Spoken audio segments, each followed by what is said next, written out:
Hey, good morning, good evening, wherever you are in the world. Welcome to another show with the ugly, amazing people on again as usual. And we have a lady in the house, guys. So, we've got to keep it all nice now. I mean, oh God, how am I going to do this?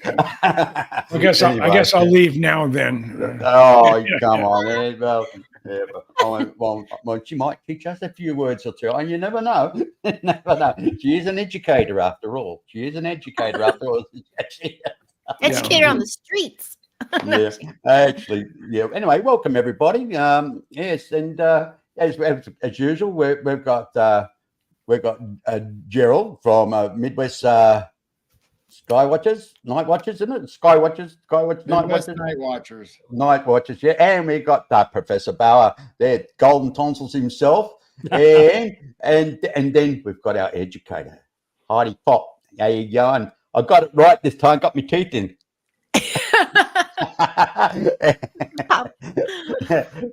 Goes the weasel, I say, yeah. and our teenager, the man of the moment, our Mr. Traveller, the Indiana Jones of the group, Mr. Jim Goodall. Hey, yeah. It's an absolute delight to be here. Some of my favorite people right here on the screen. So I hope later on in the show, I didn't include you. I was talking about. I hope later on in the show, Jim, you can actually tell us about what actually happened when you went down to the police last time. So we'll get into that. Yeah, come on. Yeah, we have the official okay from NISH, Belize National Institute for Culture and Heritage. And they're going to, we've been given the okay to literally clear some or all of the 305-acre complex there. That's going to cost money, but we have, I believe we have everything we need to start. We can't do anything till after middle of January. And in the middle of January, we're going to start removing the underbrush, all the vegetation that's on the pyramid. And we measured the height of the pyramid from the base, which we consider the base, to the top is 270 feet. And if that turns out to be the true height of that pyramid, it'll be the largest one in Belize and possibly Nicaragua as well, as far as a Mayan pyramid. And it's Alfredo, his brother, who is the docent for Ishbin-Ka, which is the pyramid complex, and their chief legal person, who's an attorney.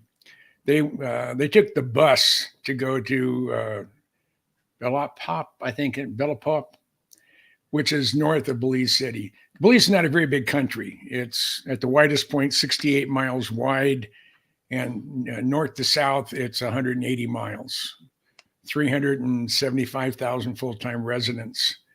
And the official language is English, so it makes it real easy to deal with the locals. It's very expensive. Gas is $12 to $13 a gallon. Wow. And American money is 2 for 1. So if it's $13 and we're only paying $6.50 a gallon, sounds like California. Or Washington, or Washington State, one of the two. In Western Australia, that's for sure.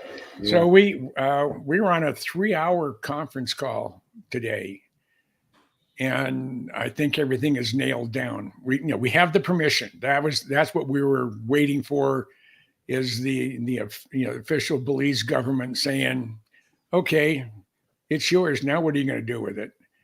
So that's, our next step is to, we have, the money is going to be made available. The production costs are going to be made available. Excellent. And I'm going to be sitting down with a couple of different people between now and the middle of January, where I'm going to try to get a couple $100,000 from some of them or both of them. You need a bit more than a GoFundMe, yeah? Yeah. But the thing about this, it turns out, and I didn't know this beforehand, but it came back that Ka is the largest complex in all of Belize. It has the tallest pyramid in all of Belize, and it's one. Heidi, if you don't know about what we're talking about, the complex outside of this one small village. The small village was isolated from the real world until 2012. That's when they finally cut about a 5 or 6 mile road through the jungle to connect them to the rest of the world. But in the 1980s, when they were doing the initial surveying of all the Mayan structures within the country of Belize, they did a radar map of the entire country, and they were able to identify all the all the various anomalies and the sites and whatever. And the largest site happens to be Ka, but because it was totally isolated from the real world, they, rather than the government being 100% in control of the destiny of who's going to do the excavation, they turned it over to the village elders. And I gave on our first full day this last April at a Louboutin complex, I tripped and fell in a pile of rubble after about a 1.5 mile walk through the pyramid complex, and I only had about 10 feet to go until I was on a regular sidewalk, and I slipped and fell and fell into a rubble of debris. Got a slash below my knee and a puncture wound just above my ankle, and it was raining to beat hell. So I gave a lot of blood and DNA to the Mayan gods, and in return, they said, we're going to direct you towards a place that is not controlled by the government. It is the largest complex in Belize, if not all of Nicaragua as well, and it's yours for the taking. All you have to do is convince the village elders that we're the ones that are going to do the job. And we've done that part. They're also going to give us, I think, about 10 acres on a river with a waterfall, so we can build a dozen, or I think we had looked at 17 casitas or cabins or whatever you want to call them. And so we don't have to worry about buying the land. It's being given to us. The village is about 780 people. They're also subsistence farmers. They don't have electricity. They don't have running water. If they can wash their clothes, they go down to the creek or the river and do it there. You don't have running water in your house. There is a well for the community, but most of them they'll drink river water, which their bodies are used to. I know when I got the slash and the puncture wound, every doctor that I saw or medical person I saw, under no circumstances do you go in the water, because you're going to come back in 6 months. You'll be swamp creature. Something will come in and take over my body, and I didn't really want that. Ooh. So, but that is is pretty much nailed down as of today. So I'm really, really pleased. Congrats. Yeah. I know a bunch of kids that would volunteer to help clean it up if you need. Yeah. Well, the thing about now, I was there for 2 weeks in April, and we were there for a week this last the 13th through the 17th of November, and I've never been bitten by anything, bug wise. John, a gentleman named John, who owns 7,000 acres outside of Punta Gorda, and it's all jungle. And he's in the process of putting in a mahogany orchard, or he's going to grow mahogany to sell. And that's their native. That's where it came from. And I asked John. I said, how many critters have you encountered since you've been down here for the last almost 40 years? And he said, I've never seen a jaguar. He said, I've seen 3 snakes in 40 years, and this is tramping through the jungle, and a few bugs here and there, and that's about it. And do we believe pyramids are power plants, not tombs, as reported? They do produce energy. We actually threw a a triplex meter on some stones, and it went. So we're not sure exactly why it did what it did, and not every stone that we tested had gave a reading, but no one's gone in there and done any testing. Is this a transmitter or receiving site?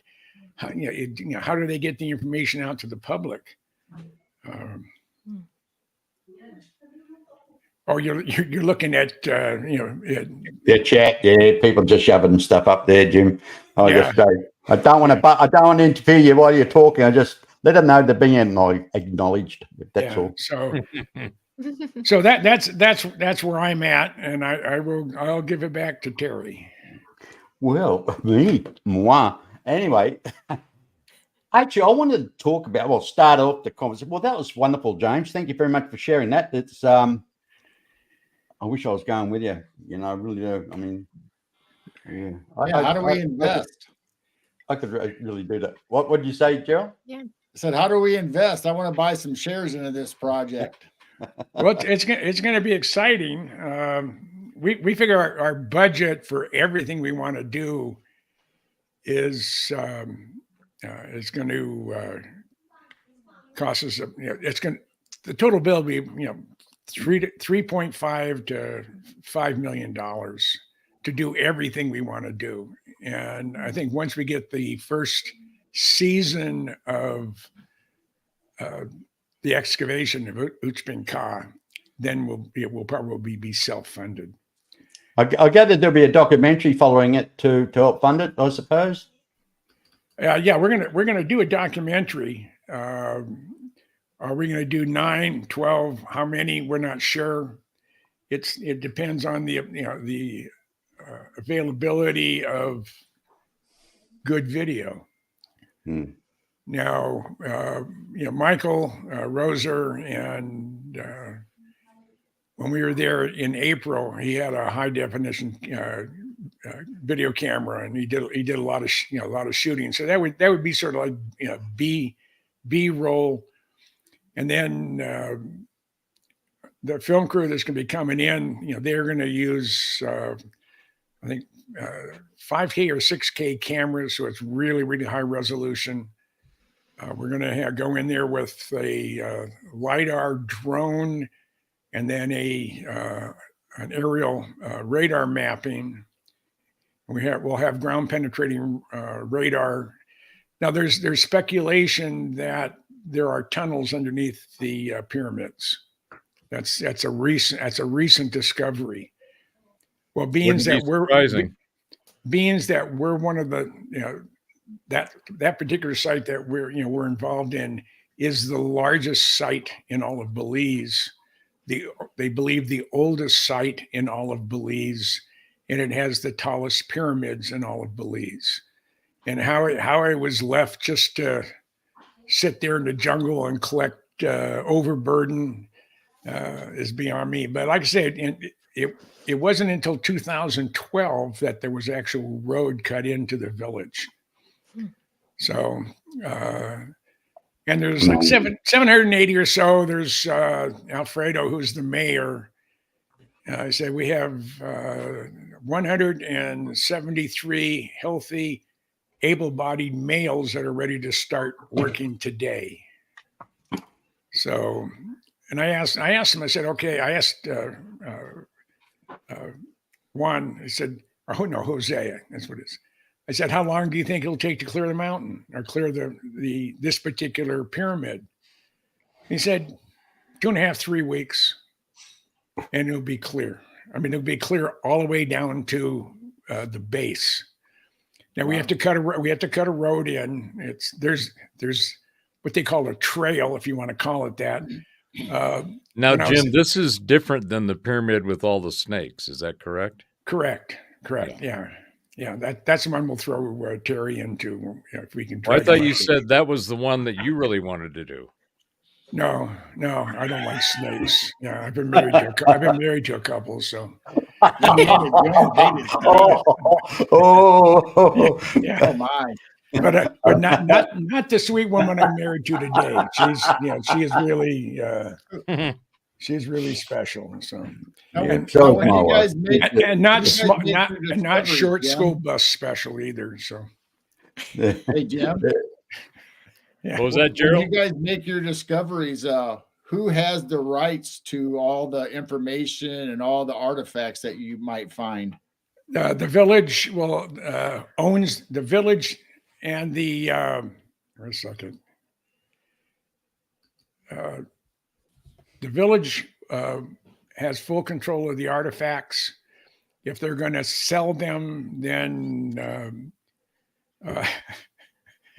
yeah, thanks.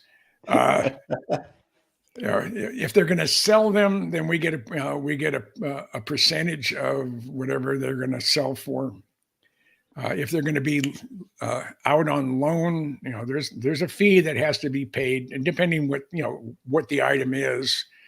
Now, the famous crystal skull that was discovered, I believe, in 1923 on one of the first geological adventures there at Louboutin. That's where they found the crystal skull, the big one. I mean, it's a full-size skull made of some of the hardest, most difficult crystal to work with. It says, you start rubbing it the wrong way, it'll shatter. And this thing is... I believe it's flawless. Yes, that's what I've heard too. Yeah. So, and that was found as a crow flies, not more than 5 miles away. Mm-hmm. And let's see if the universities tell us that was done with a brass hammer and chisel. Yeah. Well, Jim, I have been following you with this project this year, and talking to Jared and the ideas and the content that you're going to be able to produce, like you said, getting good footage.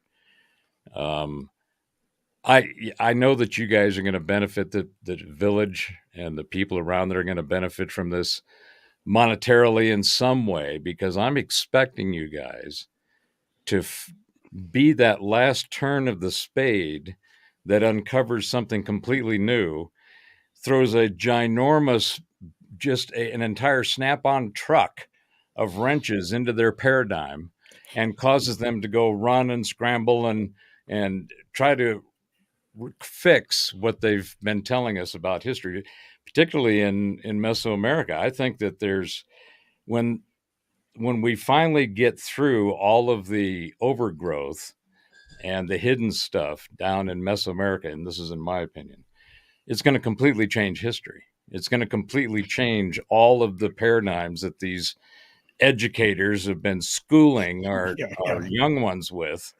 And because all of that majority of it is wrong. A lot of it is misguided, and a good percentage of it is intentional. They've intentionally kept knowledge and manipulated and mangled the knowledge. Well, yeah, I agree 100%. So anyway, I'm just championing you guys being the ones. I can say, hey, there'll be the headlines. Archaeological group of different people found discoveries that completely changed the timeline and our understanding of history. Being attacked by fellow archaeologists or other scientists, or scientists come up and say, oh, these guys are full of shit. And I'm going to be sitting there going, they're the ones that are fixing you. And you're just jealous that they found it and you didn't. Yeah. But by satellite readings, they reckon we've only found about 5 or 6% of these pyramids. They reckon there's a lot more. Oh, Nicaragua was a couple of years ago. They did a LiDAR scan of 800 square mile part of a very dense jungle that had nothing. It's in fairly close proximity of one of their major sites, and they wanted to see if there was any roads in there that they used. And it turns out not only did they find roads, they found 60,000 structures. Mm-hmm. Wow. And that's why the estimates of the total population of that part of Mesoamerica is between 10 and 20 million. And I asked, well, what the hell happened to him?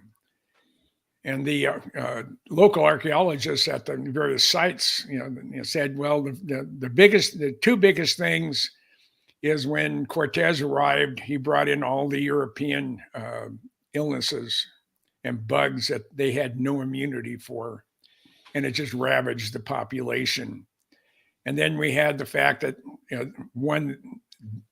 Mayans in general are vicious people, at least the ones back in the day, that if you upset or pissed off a local Mayan from a different village and he felt that he needed retribution, he'll come and kill you and your entire extended family, plus your dogs, cats, chickens, and goats. So, I mean, you only have to do that a few thousand times until you start really weeding out the population. And the other thing, because they weren't very good farmers, they literally killed the soil. They referred to the jungles of Central America as a green, wet desert, because the only thing that can really grow there with any quality are native plants and weeds and stuff. Food products, like corn or maize or soybeans or whatever, they have drawn out literally all of the nutrients out of the soil over the last 2,000 years. So flat areas where you normally would grow large crops, those don't work. They're actually growing them on sides of pyramids where they have a lot of overburden, which is good composted dirt. And we plan on taking all that composted dirt that's on the side of we call it Area G, and we're going to put it in a separate area. We're going to sift every bucket load of dirt that comes out of there is going to be sifted for artifacts, and all the good black soil will be eventually put into fields and dug into, put into the fields and then plowed to give them at least a decent starting place for good, for decent crops. So it's we have to bring water to the community. One of the important things that we want to do is I asked one of the guys there. I said, "Do you have a family?" He said, "Yeah, I have a wife and 4 kids and another one on the way." I said, "Oh, okay." I said, "How old are the kids?" He said, 2, 4, 6, and 8, and one in the oven. They have to pay $700 a year to send their kids to public schools or to school. And what we want to do for the village, as far as generating revenue, what's going to benefit them the most is we would like to be in a position to pay the tuition for all the kids in the village. Nice. Wow. That will relieve a huge, $700 to someone who is a subsistence farmer. Education's right. It's a ton of money, and they're all good at doing manual labor. They're all good at. I've never seen anybody work a machete or a chainsaw like these guys do. They're true craftsmen with the chainsaw. So we're going to take down all the big trees. That we'll have to get an arborist to identify what's what. But all the small stuff will be going out when we get the crew there. We're going to start, like I say, start in 3 different locations and work our way down until it's eventually totally cleared. And we will have a film crew there the entire time. I'm looking forward to watching you guys spill out the content as you go along, because I'm going to drag your ass down there. Well, I'm a good grip. I know how to carry shit and take orders. Yeah. So yeah, but the other thing, under no circumstances, even if it means me dropping out of the program, am I ever going to fly through Houston Intercontinental Airport again? Yeah, tell us how was Houston, Jim? I put a post up right after I got back here 2 weeks ago. That.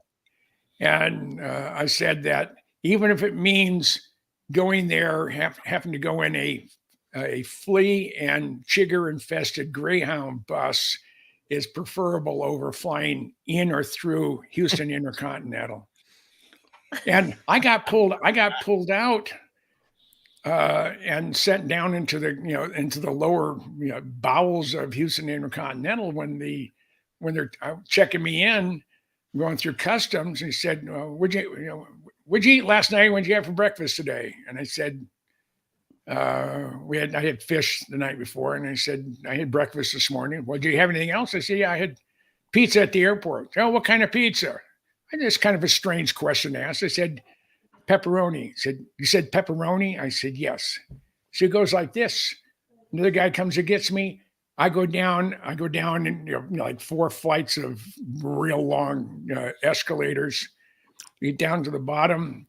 I got to take, I've already gone through security. So I take my shoes off, my belt.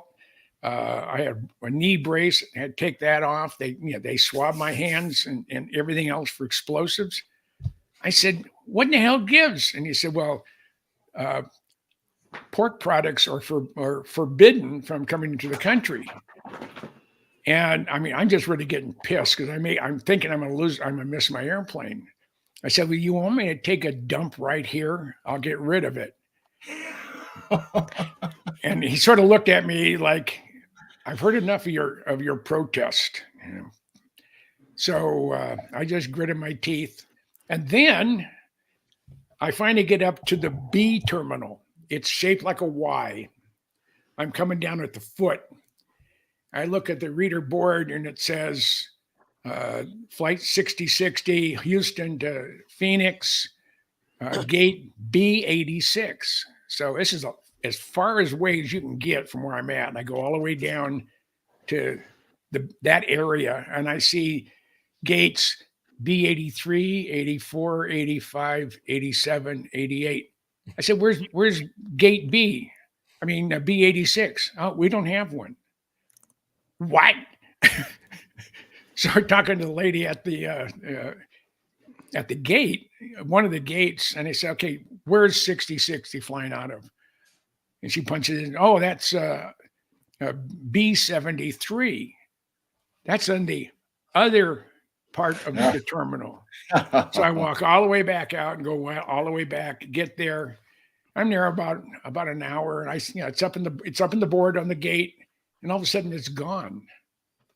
So I go up to the lady at the gate and I say, all right, where's 6060? Oh, it's over at B88. I said, you're shitting me, right? And he said, no, at B88. So I dragged my ass all the way back, all the way in. And the same ladies there, I asked, where is flight 6060? And he said, I understand it's here. I said, yeah, but it hasn't taken off from where it's at. So it's at least 3 hours late. Well, it turns out it was 5.5 hours late. Oh my gosh. Hey, has anybody ever been to Singapore airport? Yes. Yeah. Oh, yeah. Well, the terminals are so far apart, you have to catch what they call the Sky Train. It's like a monorail. It's huge.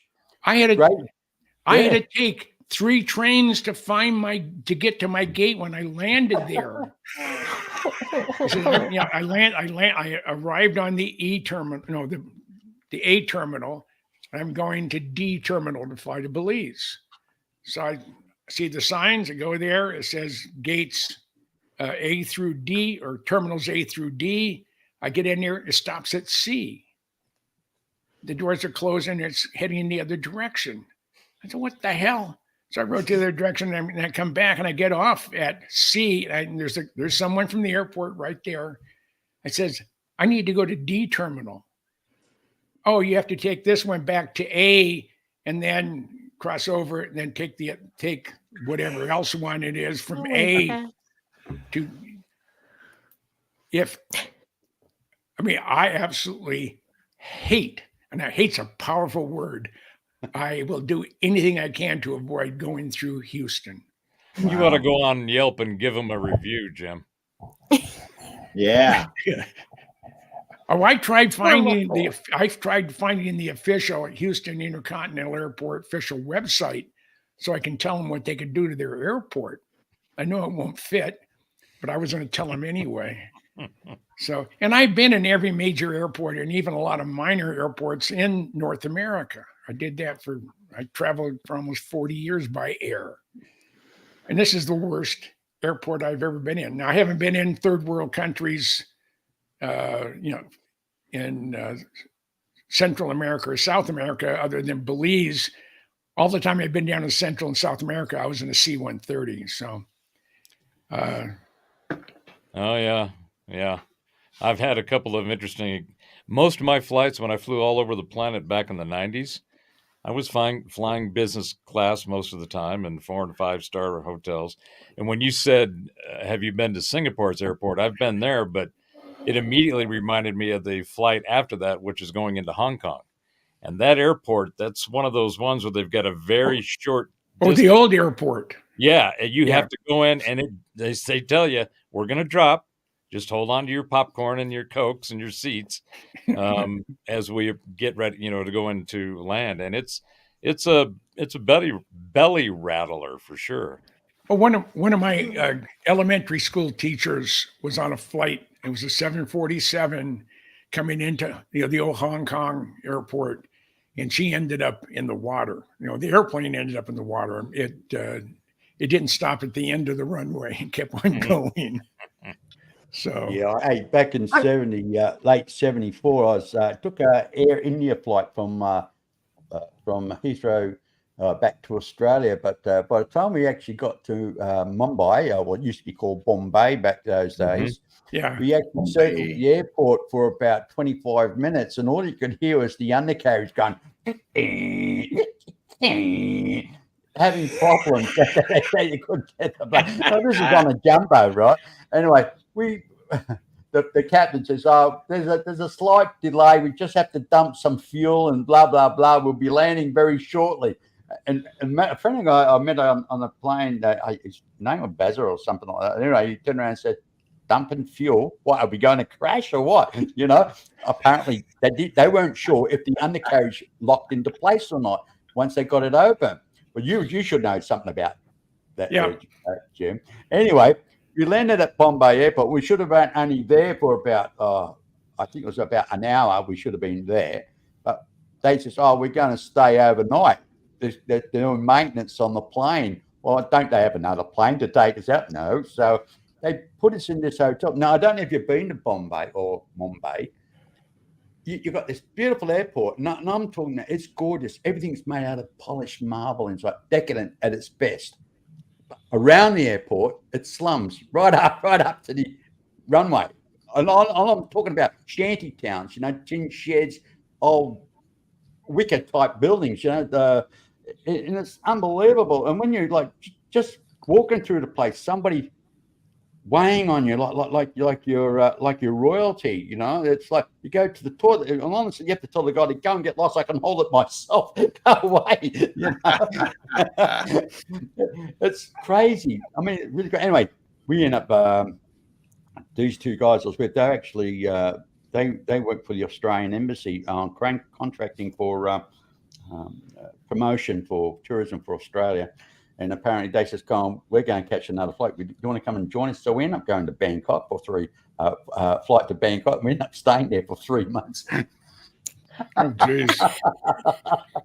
Yeah, well, the city didn't get me, put it that way. Yeah, it's crazy. We didn't trust the airline. We didn't trust Air India anymore.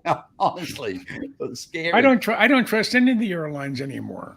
No, I don't. I mean, not at all. They're about as reliable as politicians. I think they're remote controlled too.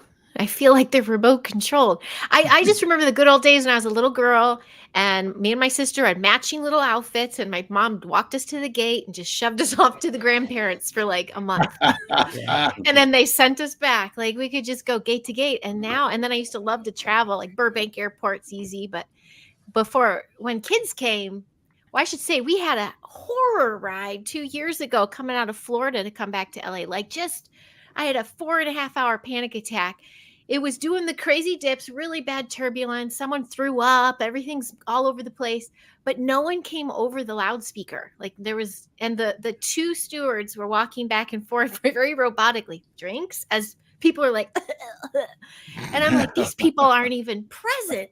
And then the only time we ever heard him was when we like, we're about to land into Los Angeles International. And I was just like, the movie Airplane was sweat pouring out of me. And I'm just like, we drove cross country last year. We're like, we're done.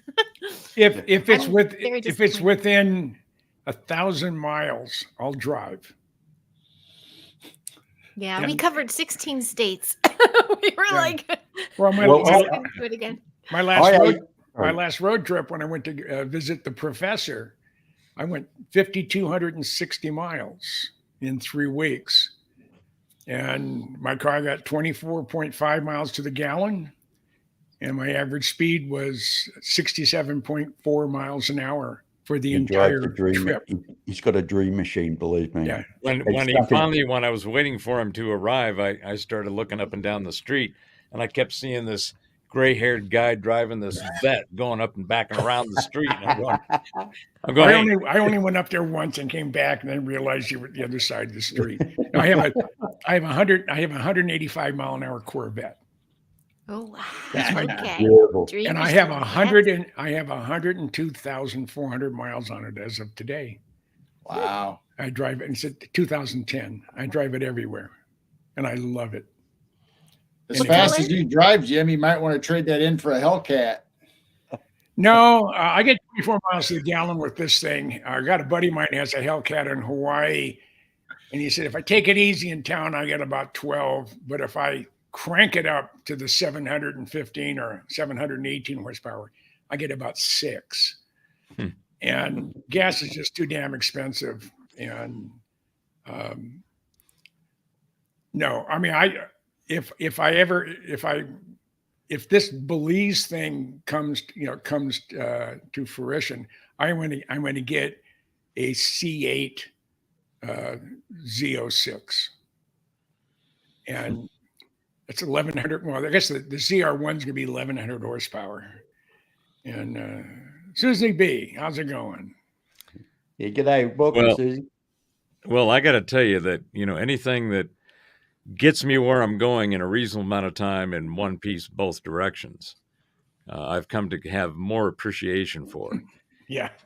Being able to have something that's really nice and has all of the accoutrements you might want in whatever 4-wheel excursion you're going to go on. I think Heidi was kind of alluding this when I think you said that after your trip, you said, that's it, that's enough. Don't want to go out there and basically do that. I've never, well, not never, about 30 years or so ago is when I stopped the whole holiday travel thing. Mhm. I'm not going to jump on a plane, and I may drive somewhere, but even that's last resort. But going out and getting amongst the masses that are out there trying to mingle for the merry, it's like, yeah, there's too many of them that are sketchy. A lot of them don't look like they're very trustworthy. And there seems to be more and more of this just congestion and chaos that happens when you try to go anywhere and do anything. So I'm a big bunker fan. I like my my man cave and my domicile that I've decked out so that being in it is enjoyable. It's not something where I feel like I'm enclosed. It's a comfortable place. Yeah, I mean, and so since it's just me and my pups, we all know how to navigate each other through the day and all of that. But I really think that, like my daughters live in Atlanta, and I just had my third. I didn't have my youngest daughter had her first child, so I have my third grandchild, and I really want to get out there and see him.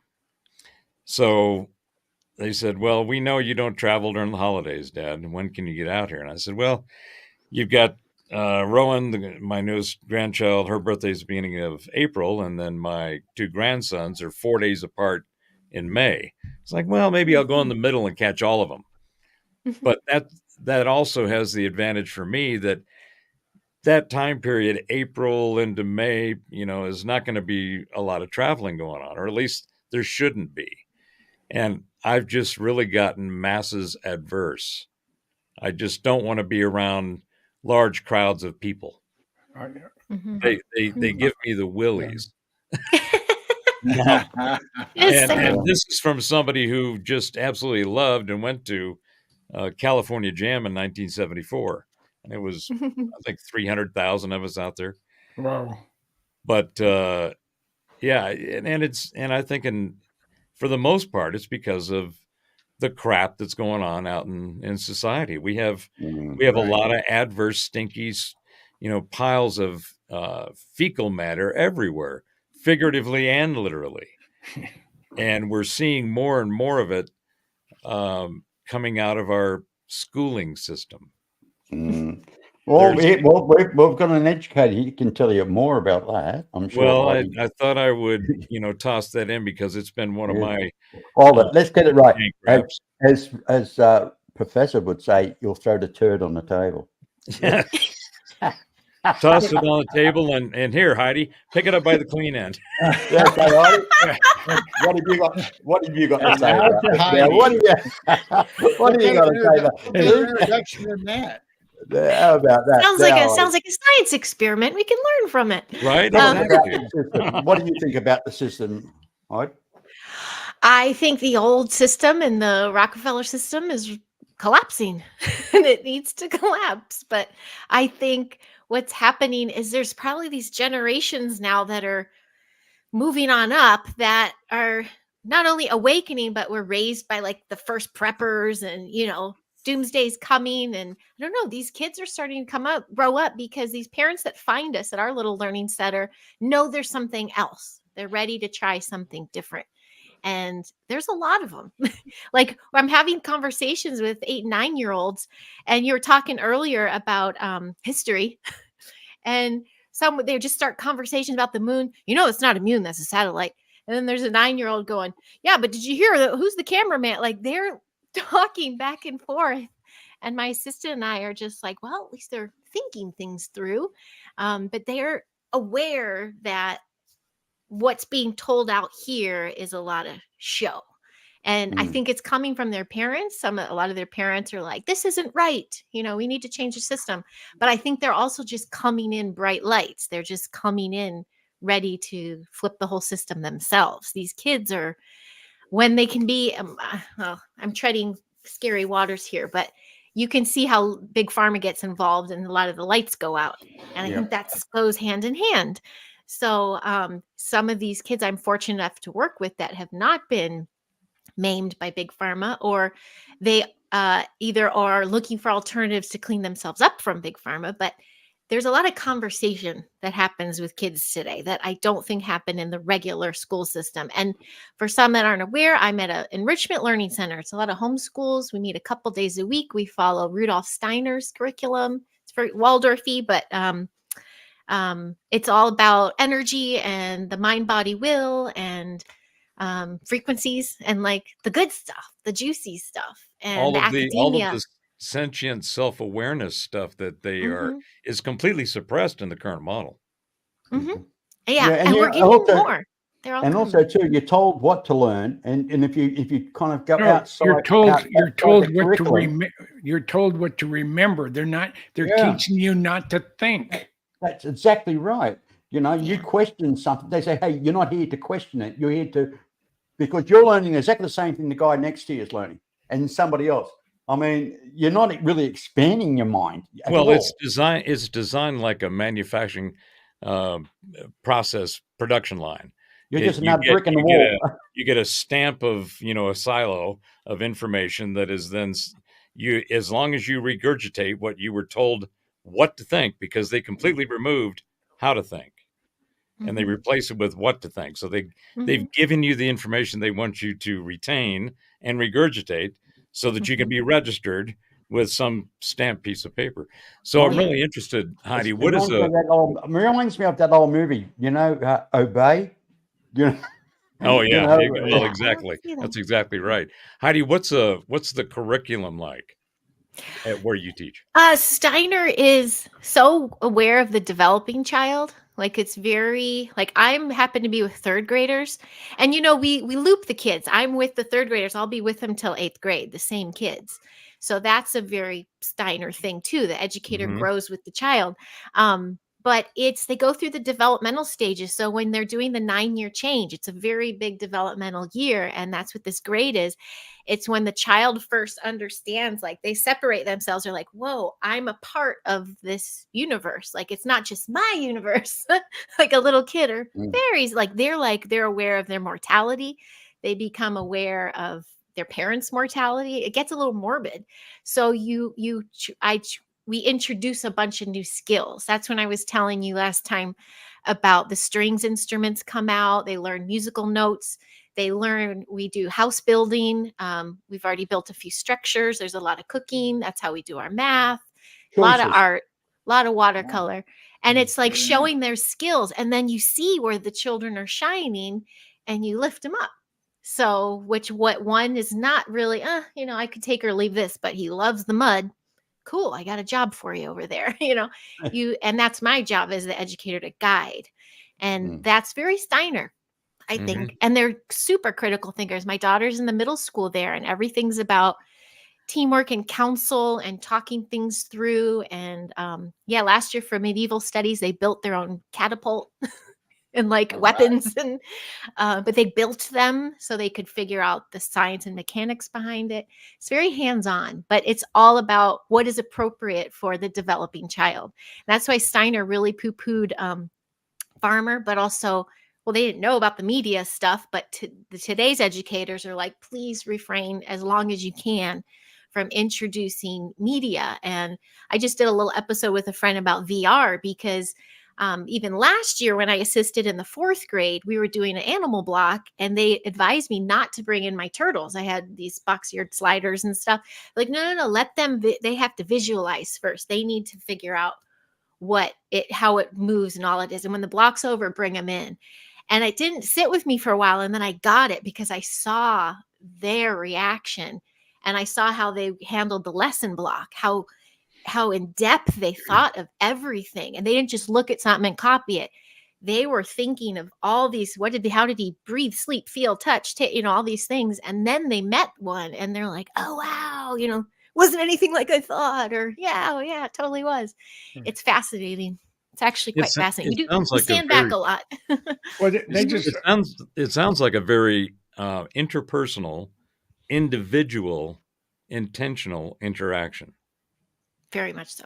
Mm-hmm. So, and what an incredible experience it must be for you to begin that stage with a child, with an individual, and be with it and be a part of its development, because you're seeing all of the manifestation of the individual is one of the things that's completely suppressed. You can't do it in the boxes that everybody is put in and has been put in our schooling system. It's not really an education system, in my opinion. It's schooling, and it's been mangled and manipulated for at least 40 years, if not more.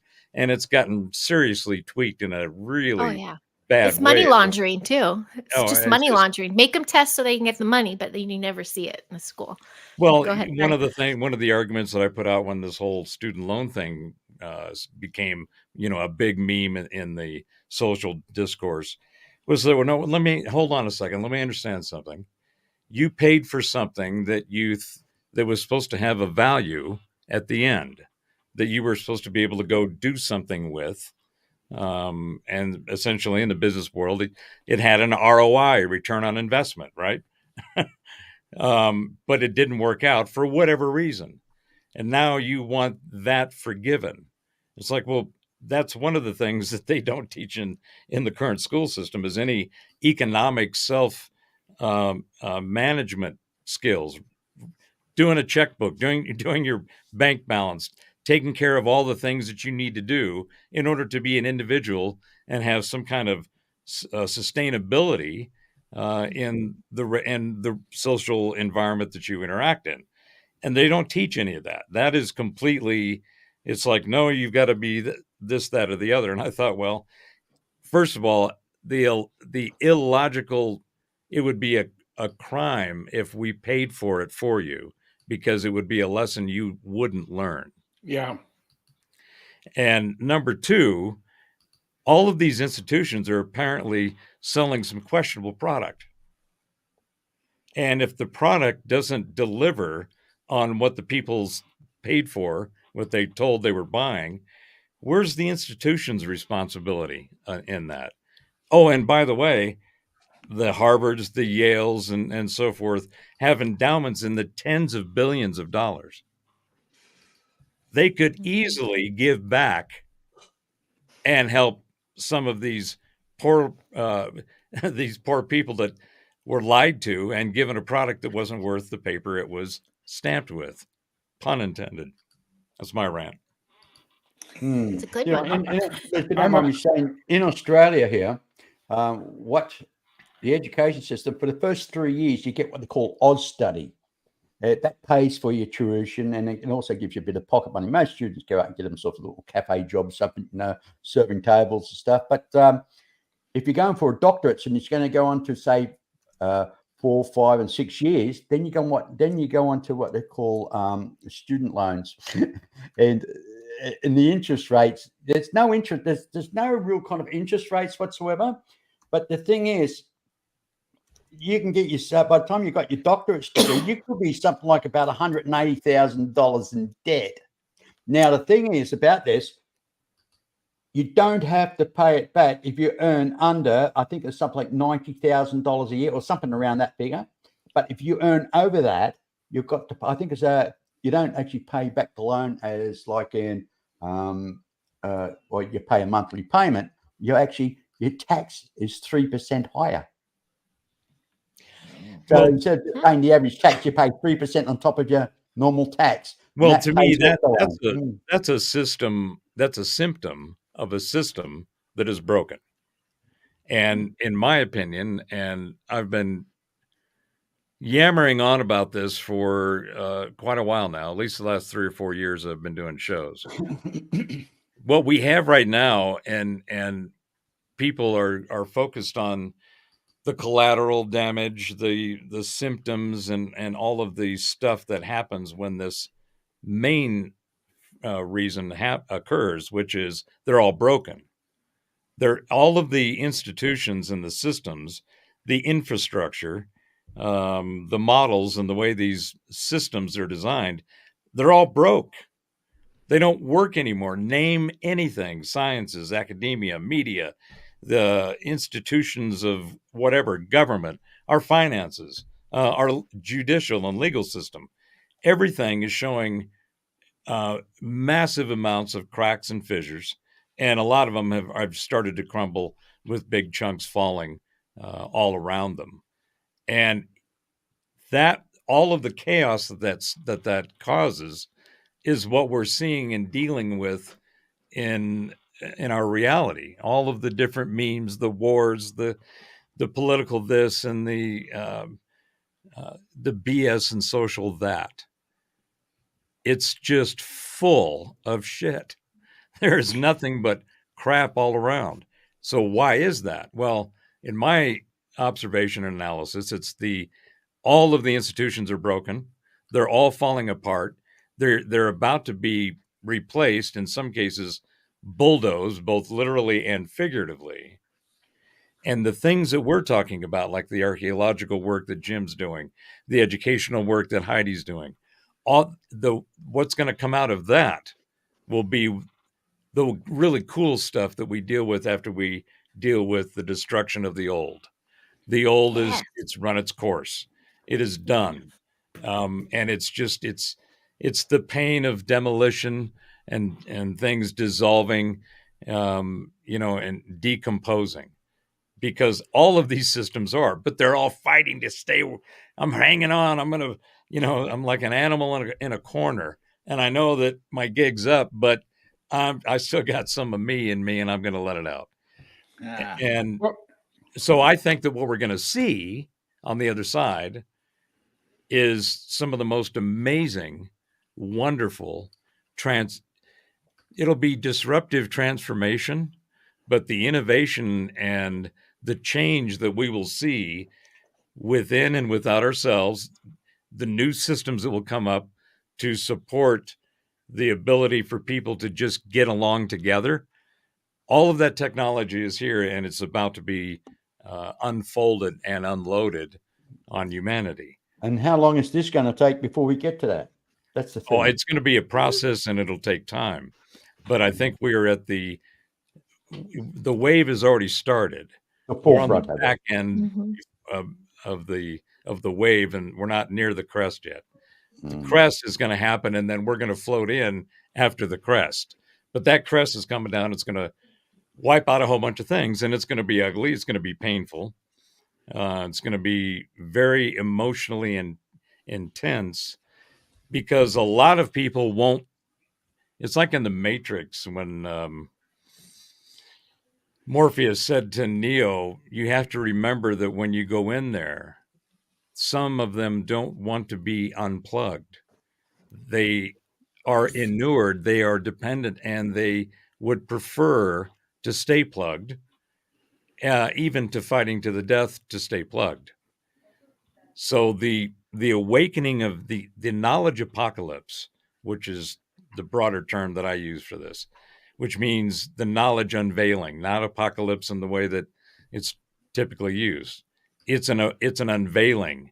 It's an awareness. It's an opening. It's a transparency of knowledge, and that is going to change. That's going to be the catalyst for this next change. So, I think within the next 2 to 3 years, if not sooner, we're going to see the crest go over the edge. I have two comments on education, and I'm a victim of one of them. And that's what teachers get. You know, you're not going to tell my teachers, you're not going to tell me I'm wrong, even if you are. But two things. My son was born in '76, so he's a bicentennial baby. He was in 7th grade at the time. And I wanted to be a history teacher. I wanted to teach U.S. history. I absolutely love it. A lot of it has drifted out of my brain over the last 70 some odd years, but I still love history. And there was something in the news about the original 13 colonies, and my son was there. These are all kids that are getting good grades and smart, and they like school. I said, how many of you here can name the original 13 colonies? It was like I was asking him for the, prove Einstein's theory of relativity. I mean, they had this blank stare. I said, can you name one? And nothing. I said, have you ever, you haven't heard of Magellan, LaSalle, Sir Francis Drake? And I got to Lewis and Clark. Was it Lewis and Clark? Yeah, I think it was Lewis and Clark. And they said, well, isn't that a British rock group? And I said, it was one's Huey Lewis and the other one, I can't remember the other one I had, but Dave Clark 5. Yeah, yeah. I said, no, you were half right. So I contacted the director of curriculum at Eden Prairie Schools, which is one of the best school systems in the state of Minnesota. She is a 1968 Berkeley grad. I don't think her body has ever seen a razor or any type of makeup. Long, stringy, ugly gray hair. And I go in there, and I'm not a politically correct guy. And I told her that my dilemma, and I said, you're not teaching our kids history. Well, history is not important. I said, what? I said, every country in the world is telling their students what a wonderful country they are. I don't care if you're in Palestine, in Gaza, or if you're Beverly Hills. I mean, they're going to tell you that. Even I know about Drake and the Golden Hind and tobacco and yeah. She said, well, it's not important. I said, this is the greatest country in the world. I said, well, to say that would make every other country second rate. It says that's how you explain 20 million illegal aliens in this country. And she's getting really frustrated. And I kept calling her sweetheart. Oh, you get that too, Jim? Oh, that's my a God. Every pissed her time off big time. or I call her dear. I mean, I was older than she was, so she has to respect me. I'm an elderly person. I wasn't then, but back then. And she finally says, Mr. Goodall says, our conversation is over. You have a nice day. And I walked out. And I know the principal at Eden Prairie High School. That's where my son was going to be going after 8th grade. Hang on a second. So I called him up and I said, I got a question. Can I come to the school and go to the library and take a look at the history book that the director of curriculum says that they teach, they teach our kids about U.S. history. It was probably written by what's Jane Fonda's former husband, Hardy or Ted something Turner? like that. Pardon? Ted Turner? No, the one before that. All before that. It's a real lefty. Oh, I don't know. Yeah, so I go through it. There is no mention of the Japanese attacking the United States on December 7th. Huh. None. I looked at the chapter on Vietnam. It looked like it was written by Jane Fonda. I mean, when I got home from school, I told my wife, my first one, I said, we got to find something different for our son James, because he's not going to get an education in Eden Prairie schools. So as it turns out, Benilde St. Margaret's, which is a good Catholic school, private school, they had just kicked out not the brothers. What do you call them? They're not priests, but they were living in a dorm like thing. So, I just got distracted. Yes. So we go in there and there's room. I mean, you have to be a legacy to get your kid in there. And it turns out, like I said, there was nobody in 6th and 7th grade. So at 8th grade, he went to Benilde St. Margaret's, and it was the best decision I ever made. The president of Benilde St. Margaret's School Association, whatever the correct term was, he wasn't principal, but he was the head guy there. He said 30% of our students are not Christian, and they do a number of things they don't do in public schools. Oh, you have to have your hair has to be the color found in nature on human beings. Not, you have a dress code. You have an attendance code. You have, you can't be disrespectful. You're here because we're allowing you to be here. And it wasn't cheap. He said, and if you don't want to play the game, then you can go back to public schools. My stepdaughter, who I call the brat, Molly, I just got married to the fraud. That was her mother. Moved her from Seattle to Minneapolis. Yeah, you laughed, Terry. Yeah, she took me for she took me to the cleaners, but that's all right. I survived. Not all women are like that. Not all women are like that. No, I can honestly say that. I mean, I've been married to one of those too. Don't you worry. Yeah. I've found a number of them in my life. So I understand that. And don't forget, all men are bees, isn't that right? Yeah. Well, just to clarify that, I just found out. I read this study, and they were trying to figure out what were the biggest. It had a whole bunch of different categories about relationships, and when I got to marriage, the question was, what is the leading cause of divorce? Marriage. And the top one was marriage. And it's like, well, yeah, because if you don't have a divorce if you haven't gotten married, right? Yeah. And then you realize that I think, and I'd be interested in your take on this, Heidi, since you represent the estrogen-based carbon unit. Oh. Little I have left.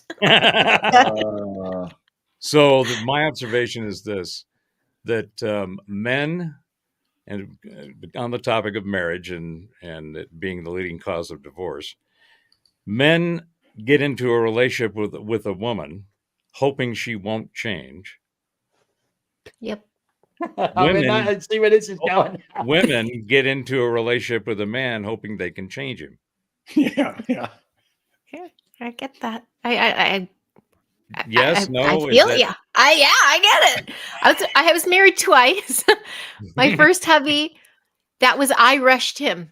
I hit an age where I'm like, well, I'm supposed to do this now. And 9/11 hit, and I'm like, let's just do it. I'm done chasing my dreams. Just settle down, have a family. Give me the ring, ring, ring, ring, ring. And I got the ring, and I'm like, oh shit, like it's not feeling what I thought it would. And I never backed out. I was like, oh, but too many people. I'm going to hurt too many people's feelings. And then like even the honeymoon, I was like, 6 months later, we're in therapy, and within a year, I had my own place. But I gave the rings back. I'm like, I'm sorry, I did that. Then my kid's dad is kind of the same thing. He's begged me never change when I was pregnant. Just don't change. And I told him, I'm like, please stay out of the clubs, change.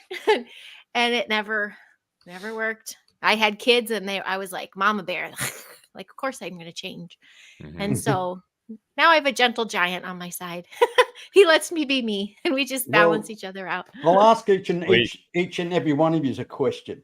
Should marriage certificates be like driver's license, renewable every 5 years? No, they should charge $100,000 for a marriage certificate, and divorces are free. Yeah. Ooh, that's good. I hadn't thought about that. I've always thought that the entire idea and concept of the marriage union and that institution is really religious based. And when I started looking at, why do I have to be registered with the state and federal officials that I've done this? What is it? What do they got to do with it? Right? What's their responsibility? So I've been married twice. First one was that practice kind of thing. I was 21. She was 19. We went to Canada, lived on a homestead. She wasn't ready to, shuck corn and chase rabbits every day. And so we had to go back, and she went home. And in California, this is back in 79. And in California, I don't know if they still have it, but they had what they called a summary dissolution, which if you were married for 5 years or less and there was no asset claims or anything that had to be divided, no children, all that kind of stuff, then you went to court for like $100 and they excommunicated your original marriage. So that happened to us. Mm-hmm. And so I went, okay, well, that worked out from our first one. Well, we've opened up a can of worms here. A lot of people are making comments about this. So anyway, I'll just finish. I'm going to throw this. I'll throw this little turd on the table and see what you guys think of this. Here we go. So after I went through my second marriage and went through all that stuff and then had some significant long-term relationships, I started thinking about what is this whole concept of relationship and this whole marriage thing. I already had the problems with why does the government have to authenticate me in my relationship with someone else? That's if you can't have a relationship with someone that you trust and you need to, kind of put guardrails up for each other in the form of some legal document, then you should probably do it with the least amount of bullshit and friction, and the easiest way to both enjoy as well as separate. Everybody has to realize that not everybody stays the same. And this is where men are screwed up in that equation that I mentioned earlier. We say, oh, she doesn't change. Well, that's not going to happen. Change is the only constant. So that is going to happen. It's going to happen to both of you. So you have to go into at least knowing that you're going to take whatever time and endure as much as each can for whatever you're committing to. So when I listened, I looked at that and I thought, well, isn't that like a lease? Well, I get worried. I get worried when my wife. Sorry. I get worried when my wife tells me, I know it's good for you, and I'm saying to myself, well, if I don't listen, that sounds like a threat. Anyway, back to you, Robert. Sorry. So when I thought about it, and I thought, well, if people went into leasing agreements to have a relationship, that is going to consume and produce assets, then and you want to protect each other in that realm, because the current model is just hell bent broke, and it's just causes there's way more there's much more of the consternation that goes into that separation of a relationship, because the government is involved, because the legal system is involved to the extent that it is. But in a lease, if you've ever leased anything, all that shit's laid out. Yeah. And you can do a term and you can say, we think this is going to work. If everything keeps going the way we both want and we're all happy, but we both need an exit clause. You need, the safety switch, because shit does happen. Yeah. Period. Yep. That's why marriage license should be like driver's licenses. Well, and then the You other better be thing nice. I'm not going to renew my license. So my point was that if marriages should be more like leases, then relationships should be more like rentals, which are both, That's what prostitution is for. Well, the truth of it is, if you really care, you're going to work on it, aren't you? I mean, that's a fact. Yeah. But I think they- complacency sets in too much, and we just take things for granted. And JP in the chat just said people should get a license to reproduce. Now, Yeah. I think that there's a lot of merit if you're going to lease a marriage and rent a relationship. You should get some kind of certification that what's about to happen. Now, that's not going to cover all this crap of the recreational sex unexpectedly turning into procreation, because that's what the majority of the whole abortion debate is about. It's not that there aren't very reasonable things and times where everybody should feel that's what you should do. But this unprotected recreational, oh shit, I didn't expect that to happen, to all of a sudden become my problem. It's not my problem. Yeah. I mean, we have a system, and first of all, you took responsibility for it. Why do I have to share your responsibility? I didn't ask you to go do that. Yeah. I didn't even know you were going to do that. Hell, I didn't even know who you were. Yeah.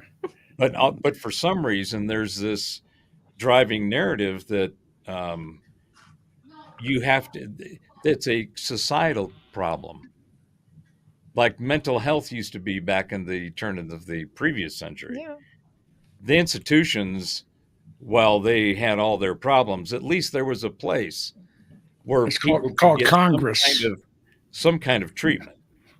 Because there's a lot of people out there that need that kind of attention. Yeah. But lease a marriage, rent a relationship, license for reproduction, 3 turds on the table, go. Hey, Gerald. So, what's your take on all this, my friend? I mean, you've been very quiet there, taking it all in. I see it. I see the brain ticking over there, buddy. I'm listening. I mean, I'm still into Christianity. You and your wife become one, and you're in it for the long haul, and sometimes that doesn't always work, but I feel that you need to have faith in your partner and your marriage. And I agree. And if you're not 100% invested, then you're going to have all these problems like Robert and everybody talked about. I mean, it's just about how committed are you to your marriage. I've been married 4 times. My first wife, we were married 20 years. We buried 2 children. And she's like my sister. She's like my sister today. And then I was 5 years ago, I was with the Antichrist. She was punishment for something evil I did in a past life. It was like doing 100 miles an hour in a car with no airbag, no seat belts, no collapsible steering wheel. And you go head on into a granite wall. That millisecond before the steering column is impaled in the middle of your chest is a real rush the first 20 or 30 times it happens. But after a while, it gets kind of boring. And then I had the joy of being married to the fraud. She took me for over $1 million and everything I had. Been down that road. Yeah, but that was my reward for putting up with the fraud. The fraud is that I met my current wife. She is as sweet as they come. That's not what you told me. Well, we talk about our wives. Well, it's all nice Yeah. stuff. And His wife, my wife's bossy. He says his wife's a Nazi. yeah, well, she's 100%. She's 100% German, and then I also have another brown-eyed German in the house.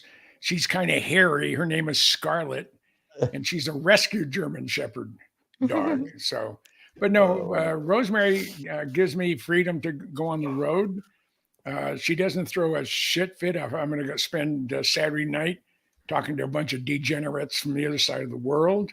And whatever. She's my reward for putting up with all the crap. Now the fraud that took me, I married to her for 10 years. She was gorgeous. She was sexy. She was an actress. And she should have won an Oscar and an Emmy and a Tony for what she did to me over 10 years. But she's 5 foot tall. All my wives are 5 foot or shorter. And I saw her son got married last year on a beach in north of Seattle. And there was somebody out there with a video, took a video of it. And I'm trying to figure out who that white-haired, frizzy-haired woman with the big moo-moo was. Now, when I left her, she weighed about 105 pounds, maybe 110 on a bad day. Well, during COVID, I lost 60 pounds. And I'll be damned, she found it. She found all 60 pounds. And I didn't realize that was her until she walked in front of the video, and I went, and she probably weighs 170, 180 pounds now. Yeah, karma's a way to come around and bite you on the Oh, bum, it was doesn't wonderful. But my first wife and I talk to her at least once every other week, and I have for the 30 years we've been divorced. When Rosemary and I go to Minnesota, we stay with my ex. That's wonderful. When Shelley's come out here, she stayed with us. When Rosemary's former husband, she'd been married 3 times. Her former husband, Bill Cox, he's like my brother-in-law. And there's 4 Cox brothers and a sister. I mean, the 4 Cox brothers live in Seattle. There's Bill lives in Phoenix. Bill lives in Seattle, and then Sister Carol lives in Chicago. And I was at a function earlier this year. There's about 25 people there. I was the only person there who didn't have the last name of Cox, C-O-X, in my name anywhere. Everybody else did. And that's my family today. And they're all, So you're saying it was a room full of cocks? Yes. Yeah. Okay. I just want to make sure. You're a disgusting human being. I'm just checking the name. Okay. No, you're just quoting. Yeah. But my wife, Rosemary and I, we laugh a lot.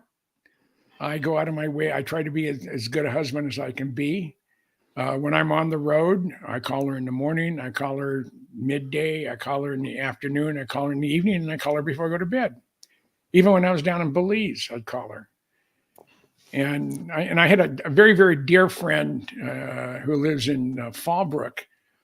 I lost track of him for 40 some odd years. And about 2016, I figured I was going to look for him. So I punched in his name, and boom, there he came up.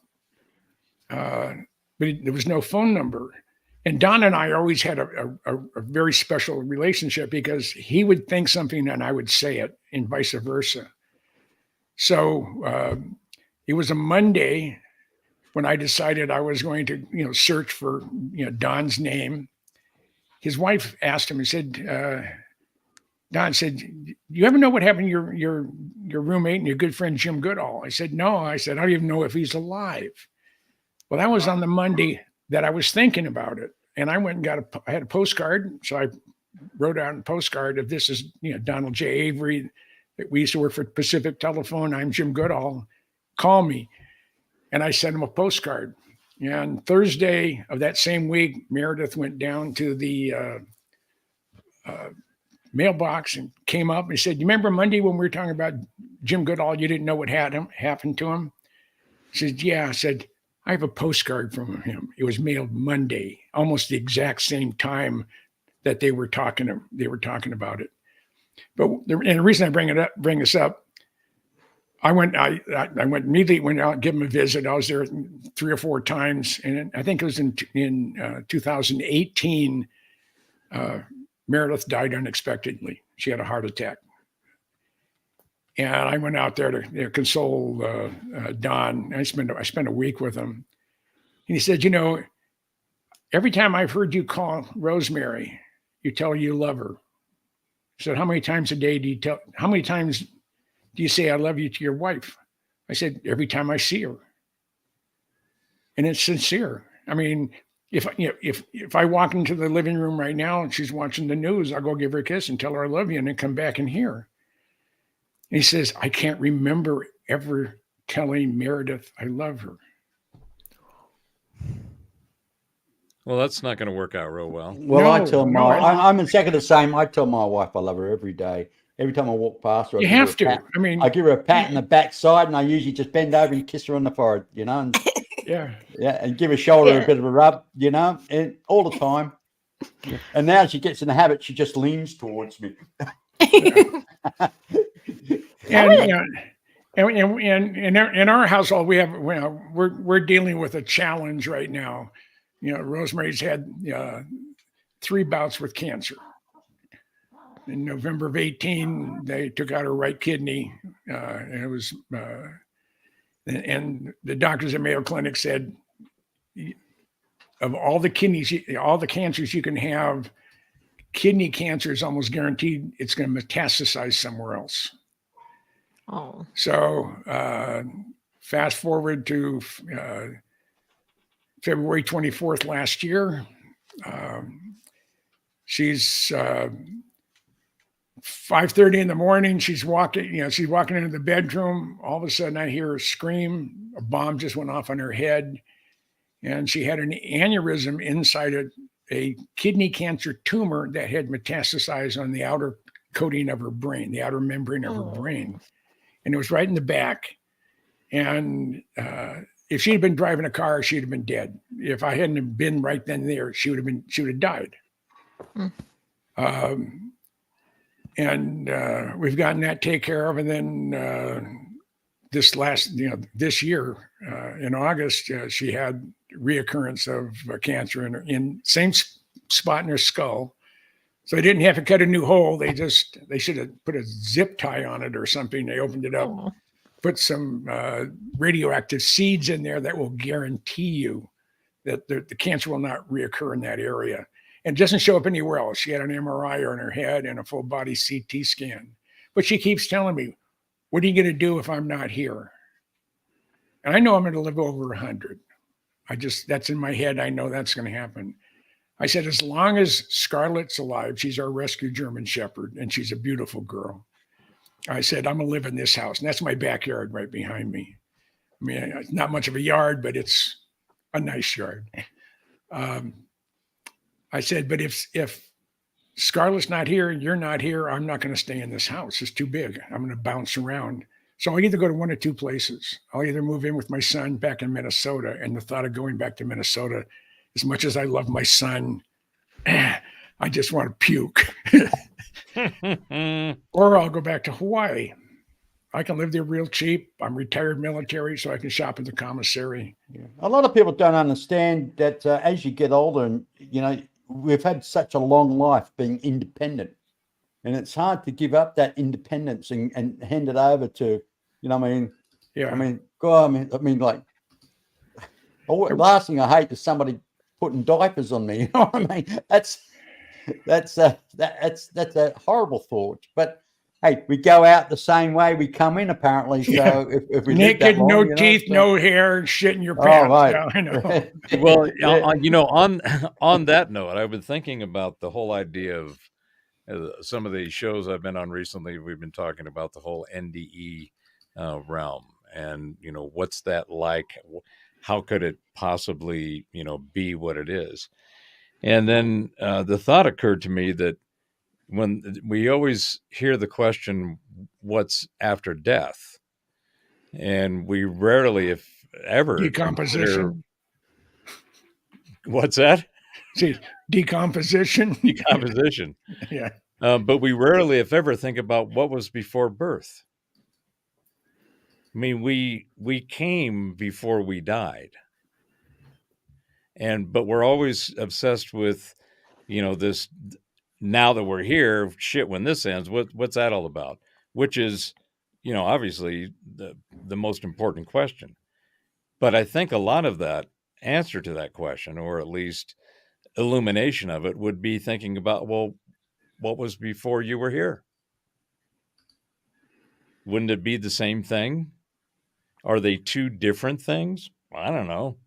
But it seems like the unknown and the abyss that are attributes of how we characterize death and birth are the same.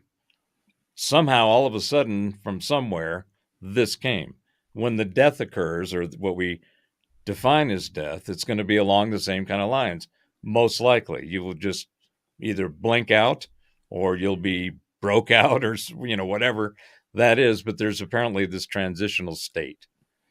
So when I started thinking about it, I thought, well, based on my accumulated characteristics of reality, if everything is a frequency, and consciousness is the reason that the universe exists. So consciousness has habit and nature, and attributes, and there's no definition in the scientific community, the hallowed halls of academia and the knowledge owners. Consciousness is the one thing that's a hard problem in all of the mechanistic physics that we currently understand our world, or are told how our world is. And it's all in this mechanistic model, completely disregards the ether, which is where the consciousness is.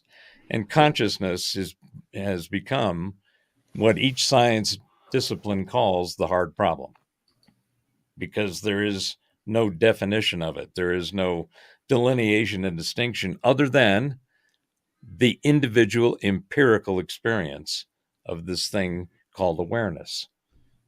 And there's apparently a band that's very common that we all inhabit. Otherwise, we wouldn't be doing what we're doing now. Mm-hmm.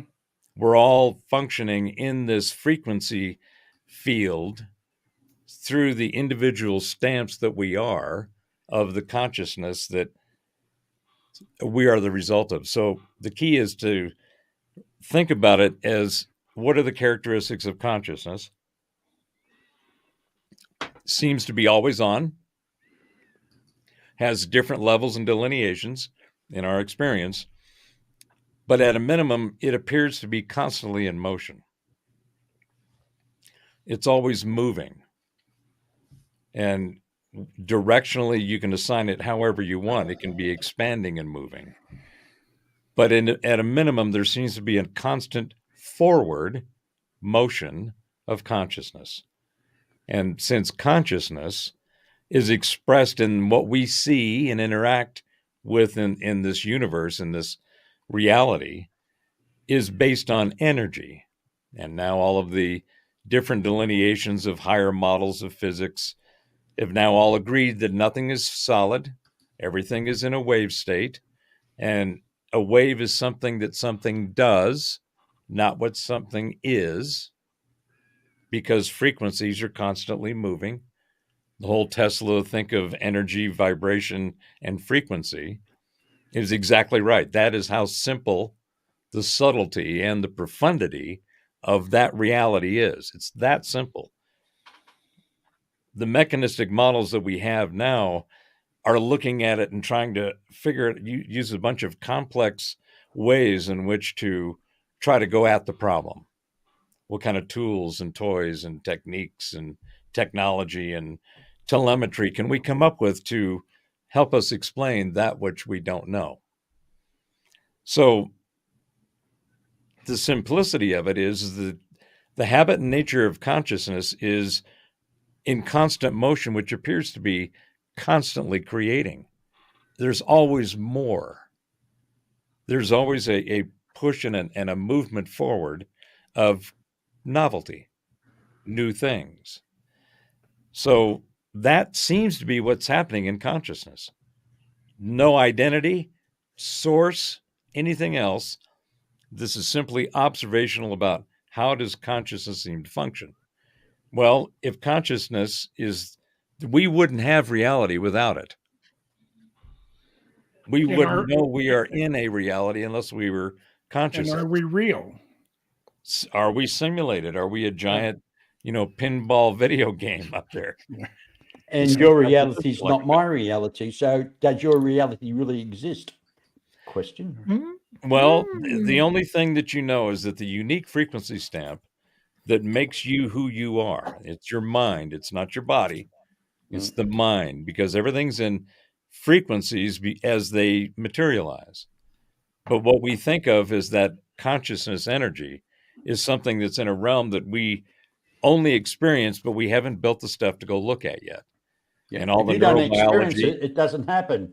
Exactly. Right. So well, that's the thing about science.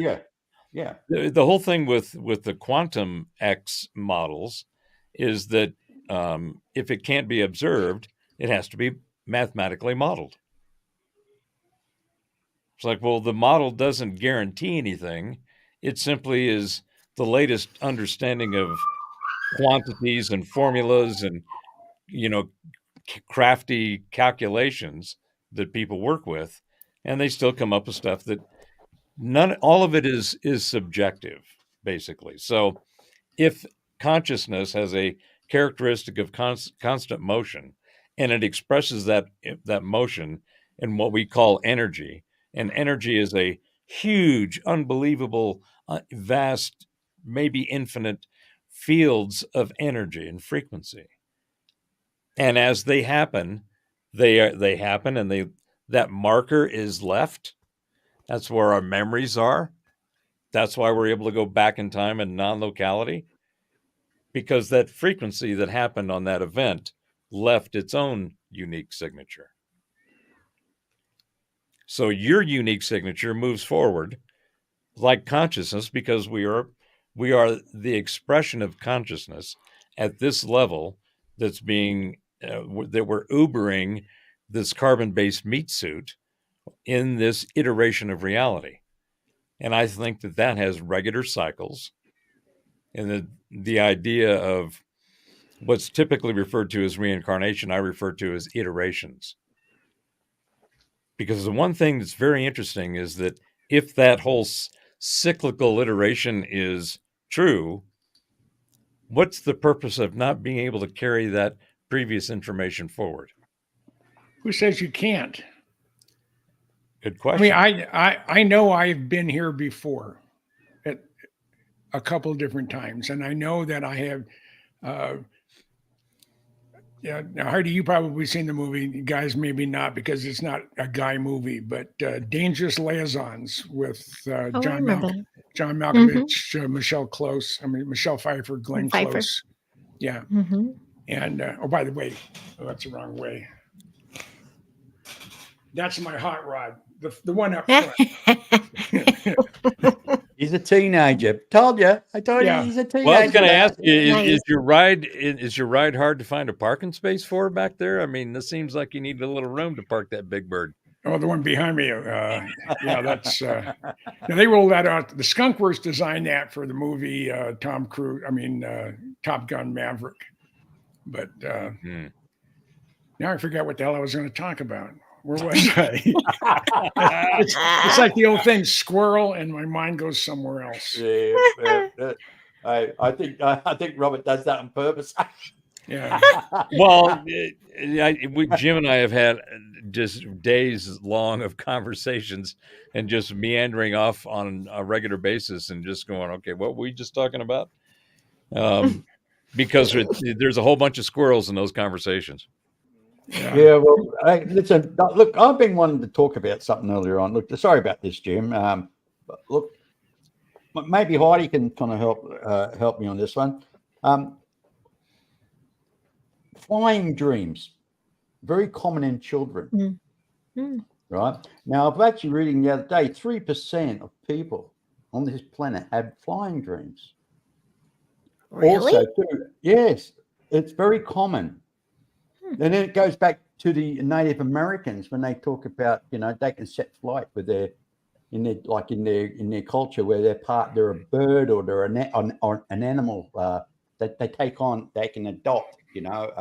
I'm an eagle and that's my spirit eagle, and I'm a wolf. I'm a wolf. That's my spirit, and this is what they actually see in their dreams, and so they adopt it, and that's the path they take. So yeah, I'm a wolf or I'm a bear or whatever, but I the remember. survey they actually done, everybody actually talked about. Sorry, Jim. Yeah. Everybody talks about flying dreams, and then you've got shadow people. Everybody sees shadow, and also too, deja vu. This has happened before. I'm waiting for the next thing to come along. It doesn't happen, and it's that split second. It's like you're on replay. You've lived this before. I've done it. And this is what you were talking about, Jim. Yeah. Like I say, I knew I lived in France during the French Revolution, and for some reason, I worked for 5 French-speaking companies. One of them was in Quebec, but I just know that I was there, and I went to France for the first time when I was working for Safrel, and we're out in out in Brittany, in the western part of France, and in a town called Rennes. And I had 3 of my engineers there, and we were heading towards Paris, and we wanted to get a bite to eat. And we're coming up through this one little village, and I said, I know there's a place down this. If we take the next left, you're going down about 2 blocks. There's a cute little outdoor cafe. It'd been there for 400 years. I had never been to the village before. I had no knowledge. I just knew where I was at. Mm-hmm. And that's kind of freaky, because I really feel I have been here more than once. Well, see, that to me, the way that's explained and what I was trying to communicate earlier is that if all of consciousness is expressed through energy, because everything is energy, and that energy seems to be the set of frequencies, fields of frequencies that are in constant motion. They're in a, it seems to be always moving in a forward direction from wherever it was. So there's the whole idea of what's discussed in the Abrahamic and Judeo-Christian in particular theologies is that God is the creator and he created us in his image. So his image would be analogous in my model to the consciousness. Its inherent nature is to create. It's constantly creating. It created us. We have a unique frequency stamp, a signature that says, here's our expression of energy field frequencies in its unique, nicely packaged and wrapped container, and off it goes. But because it's a part of that consciousness, it's doing the same thing that the consciousness that it's in is doing, which is constantly moving, constantly creating, constantly thinking, constantly seeking, constantly in the next. We're never in the now. The now is, as soon as the now happens, it's gone. Yeah. Right? We're constantly and always in the next. Our thinking, our predictive prognostication propensities are one of the most powerful things that we use all the time that most people aren't aware of they're using. And I submit that if the more awareness of how that actually works, it's no philosophy, it's no theology, it's just observation. It's just pure, here's the data. Now you can attach and package it whichever way you want so that you can digest it. But at the end of the day, it's just this information set. So I'm trying to operate from, or look at everything with an observational neutrality so that I can get to the nut of the nugget of whatever it really is. So when I started pursuing that, that's where I came up with Informatica, which is on my website, robertbauer.com. So if you want to find any of that. But the whole concept of informatica is that everything's information. Everything is information because when we observe something, we are pattern recognition oriented in our mental process, in the way that the mind works. We look at patterns, we process those patterns, they get filtered by our preferences and our biases, all the things that we have some kind of resonance with. That goes through time, which has a rhythm that ends up in always looking forward. We're always thinking of the next and always thinking in the future. We are never in the now. Even the now is the future. But if you realize that your mind, the consciousness is always moving, it's always in motion, and your unique frequency stamp is in that motion, understanding how that frequency stamp, what are the unique frequencies of that stamp? What are the combinations? All the biological, the chemical, all of the physics, the materialistic, mechanistic metrics.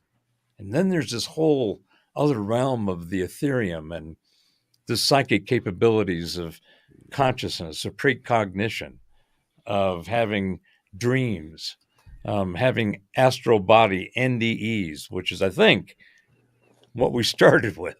How do we get back to that? But that to me is how that Flying dreams. how that would work. Is Astral. that the reason Jim had the experience, and many people have the experience of being somewhere before, is that part of that frequency set that was of that came along with that unique frequency stamp. So you just, it's with you. That's why you don't know what it is until you get close to it. It's kind of like having a radiation meter, right? Yeah. Oh, wait a minute. There's what's going on over there, right? So that to me is how that would be explained. I think that the whole idea of the paranormal and the disembodied, the non-corporeal spirits and the gods, angels, all of that realm of the metaphysical, or what I call the ethereum, that's where all of the really powerful stuff is. And that's been purposely sequestered, obfuscated, and just tamped down, because if that knowledge was let out and people weren't guided in their exploration and learning of it, it could get messy, because we are so much more powerful than, and have so much more capability than what we've been told. The entire realm of the mind is the last frontier, because it is the understanding of that connection between what people call the divine, the one, the source, whatever it might be. You don't have to go looking for it. You are already a part of it. You just have to know that it's there and acknowledge your relationship with it, your unique relationship in the field, the family field of consciousness. It becomes, oh my God, once I got to that point, I went, okay, now I understand my religious experiences, my spiritual experiences, the relationships, the children. I'm even having a whole nother experience in that realm with my grandchildren. I'm going, what? What's going on over there? What karmic path are you coming on? So anyway, that's my little rant about that, because I think it's really important to get to the nuts of the nuggets, get to what is the core thing of all these really important issues, and get there without all of the packaging, all of the decorations, all of the fancy shit and crazy shit that's been wrapped around whatever the subject might be. Because there's a lot of confusion by intent. Excuse me for a moment there, Jim. Yeah. JP has a question for you. It's on the actual screen, mate. I mean, JPAC, that's the group in at Hickam that goes out and looks for the remains of killed in action, body not recovered types. That's what I believe JPAC is. Mhm. And I had a friend in Hawaii that actually did that. And she said it was unbelievable, some of the stuff they came across. They were in it was in Vietnam or Cambodia, one of the two, and they were trying to excavate a crash site, and they were having some problems. And she was walking through the jungle because her group was ahead of her, but they went a little bit different way, and she trips on something and she was crashing down on it, and it's a roundel from a World War II B-24 that they had no idea it was missing. They were able to identify the airplane and everything else. So if JPAC is what he's talking about, I'm familiar with it. I don't know if I mean, there's snakes and nasty stuff in Belize, but I think there's a lot of nastier stuff in Vietnam and Southeast Asia, like cobras and whatever. Yeah, they got one called 3-step. You get bitten, 3 steps, you're down. Yeah. Yeah. Yeah. So Okay. so that was a thought. I'm aware of it, but no, I'm not. I haven't been part of it. I think they're looking for specific degreed individuals. Now, we were talking about the educational system earlier tonight, and that was a couple hours ago. I guess there was a thing just recently in the news that some agency had contacted or did a survey on the Fortune 500 or Fortune 1000 companies, asking, do you require degrees for these certain areas of expertise? And they came back and basically said that jobs that at one time required a degree are no longer. Over 55% of the respondents say they're removing, in mass, requirements for degrees. Now, on certain stuff like a doctor or a pharmacist, there's something where you have a very well-defined discipline. That's one thing. But in areas where you're not, I was the curator at the Pacific Aviation Museum in Pearl Harbor. They wanted a PhD or someone with a master's degree. I have 3 years at the University of Minnesota. That's it. I don't have a little BS on my wall. I got a lot of BS in my heart and soul, but I knew we were going down that path. And on your boots. And yeah, my first wife's uncle was president of the Board of Regents at the University of Minnesota. And I was talking with Les one evening, and he said, "Jim, of all the people I've known in my life, you're one person that doesn't need a college degree to do what you're doing. So if to go back to school, you're in essence wasting your time." And that held true when I was in Hawaii. They wanted me I got hired over 5 other people with degrees and myself, 2 PhDs, 2 masters, and one that had a degree in history that lived in Hawaii. I lived in Washington State, and I got the job because I've done everything they were looking for. I've done. I didn't, I don't know the theory behind it. I didn't, I read about it in school, but I've never. Jim, back in the day, didn't we call that on-the-job training? Absolutely. Right. We learned by, going and doing it. And, I'm a big proponent every time I see somebody pass around the meme of bringing shop class back to school. Yeah. I love it. You Yeah. do that. There's just no, there's no excuse for not teaching skills. And what's interesting on this whole conversation of, the college degree thing, they are now at the point where I think it was Amazon, was one of the big tech companies recently. They made an announcement that you no longer have to have any kind of college degree to apply for any of the positions at their company. I think it was Amazon, but there's more of that going on, along with the whole realization that, back to what I was saying earlier about, the crappy product that's being sold to these very, they're naive. They're not ready to make this kind of financial decision. And a lot of it has to do with the fact that none of the concepts of economics about managing your own self in society was ever taught in school. So shop class got axed. Remember homemaking? Yeah. I mean, we used to, I'd go there there was mostly girls. And I was like, there was a bunch of reasons I was there, but I learned how to cook. Right. I knew how went to to, I make went a to meal. home ec as well. I had home Right. ec one semester. And was a so cute girl there. that kind of experience is missing for this latest generation. I'm not sure what letter is it Z? Are they the Zoomers? I don't know. I don't know. it's just like the LBGTQI plus, whatever that. I lose track of all that because they've made it so complicated that I just okay, whatever your thing is, I know you're in that family. I got you. Yeah, here's a classic example, Robert. Mm. Skills today, it's not like skills were 100, 200, 3 years ago, where father used to teach son.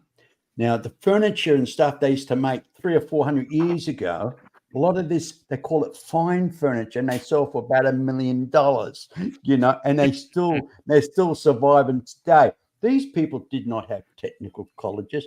They didn't even know how to read. They worked off a piece of string, for measurement, Well, and they made the most finest furniture. And now we've got technical colleges, and you've got to get your diploma for this, you've got to get your diploma for that. And what they're creating, what I call chipboard junk. Yeah. Chipboard junk. Yeah. It's exactly. Well, the thing is, the point you're making is, if I'm understanding you right, is that the difference between schooling, and most of this is done by the church 300 or 400 years ago. Okay, most of it was monasteries, and you started to have like the Cambridges and the Trinities and all of that coming up in Europe. And those were still religious oriented institutions. They're the ones who governed the stuff. Well, back then you didn't have all this cool stuff we got now. So part of your schooling, and it's very classic in the kung fu movies in China when they go to the Shaolin temples. I mean, you sweep for a year before they even put you in any classes. You learn discipline and having to clean up and take care of shit and be on time. And that's not taught. In fact, even attending a class, let alone being late, is like, yeah, well, whatever. The importance of learning something, adding to your knowledge stack is missing in the entire paradigm. And what makes it worse is the crap that they're giving them to consume. So when you have that kind of environment, what are you going to produce? Just look out on social media. Just look out, go to shopping. The whole a bunch of Homer Simpsons. Yeah. And the whole face you're giving them too much credit. They're not even at Homer's level to it for all intents and purposes. Yeah. It's true. But as we see this transformative period unfold, they're going to be the ones that need to be a part of making sure that the old is replaced by the new. And right now, most of them can't start push mowers. They can't use a rotary telephone. Well, that's I mean, if you can't start a push mower, then and you can't figure out how to grab the handles and just push it, then there's trouble in your future. Yeah. But the point I was trying to get to was there's the lack of knowledge and skills is what's the skill knowledge set is what's one of the first things that was removed in the education or schooling system. And that would be a perfect example, I think, with what Heidi's doing. You're trying to let the individual frequency stamp express its skill set. Yes. Find it and express it, right? Yeah. Yes. And I was giggling earlier when you were talking because I just had this convo this week with the kids about the future and the now and all that. So we have one particular kid I think of, he just rushes. He wants to be done. I'm like, what are you rushing for? Like, everybody else is working. But I say, all the kids clench up whenever he yells, I'm done. And he puts his thing down. I go, did you feel how you just shifted the entire class just by saying that? And then I said, anybody know that I can travel to the future? I'm going to do it right now. And I take a step. I'm like, done. And then we just play with the frequency vibration stuff. Is that what you Well- asked? You didn't really ask. Sorry. No, I just wanted to tell you that. I think that the fact that you're aware of the importance of vibration and you're giving that awareness to these kids is huge. It's In a big my part opinion. of, yeah, it's everything. I think it's our weekly curriculum. I tie it into everything I can. And I don't know if you saw those posts, but even just this week, we're shifting it into a new learning block of, it's the holidays, 'tis the season. But to me, it's the festival of lights and all these different cultures and everything. It's about the light within and coming into the darkness with the light and with your inner light and how you can amplify and light up others. And I would give them examples of me as a kid and then as an adult. And they, at the very beginning of it, they had the holiday talks and everyone got excited about gifting. So I had them draw little pictures of all the things they want to manifest and all the things they wish they could get and all this. And see these Pokemon cards and money falling out of trees and all these little drawings. I'm like, great, now let's put those away. The rest of the month, we're just going to gifting others. And what's something I always ask them to answer me, but to come up with what I put on the board and stuff. But I always ask, what's something we can give to somebody that's free? And they're like, hug, smile, da, da, da. And basically we narrow it down to like, what is that? It's like, oh, it's a high frequency. You're giving someone like a light or a good vibration. And that's what we're working on this month. And so we're going to do like a mini Secret Santa where they gift someone that they, that doesn't know they're getting a gift from them, but we've already sent gifts home to our families. And it's all that feeling. And I have them sit with it and I go, what does that feel like when we do that? And they have to close their eyes and they use words. It's really cool. We also had a turbulent moment where a couple of our little boys are from Jewish households and they came in and you can tell they're regurgitating things they're hearing at home or that if the news is on in the background, and other children were getting quite upset. Some families don't do any media, so they don't know this war, all these things going on. And so I brought them in our outdoor classroom, by the way, Jim, we're outside and our feet are in the ground. And I say, no, let's feel in the earth energy and let's bring down, the source and just sit with it and go, what can we do? We can light up the planet. That's like one kid said. I go, yes. So we would sit with it and our eyes closed and just sit. And I'm like, please just send peace to the planet. And I go, we're going to do a countdown and sit with it for a minute. And then I kept peeking and everyone's like talking. They're like just doing it really hard. And then when they're done, every face was lifted. Every face was like, like I did something. And I'm like, beautiful. That's what we can do. And then we moved on. All these amazing things they're sponges. They want to help. They want to assist. And if we're so freaked out about our future, then we need to not program our children. We need to activate our children to their own power, empower them with Amen. the skills out there. One of the problems that I've noticed with today's youth, you have a different perspective than I do since you're trying to educate them, I'm trying to figure them out. Is if more and more things that we held close to us as recreational things to do are disappearing because hunting, camping, bowling, whatever, just getting out of the house, going out and do stuff. If it's not connected to Wi-Fi, they don't have an interest in it. I mean, I have a grandson who was born on my birthday, and he has a lot of traits like his grandfather, and I feel sorry for him. But he went out. He works at Duluth Clothiers in the Minneapolis area, and he loves what he does. But they won't hire him. They won't bring him on full time because they have to pay benefits. So they're going to lose him. But that's beside the point.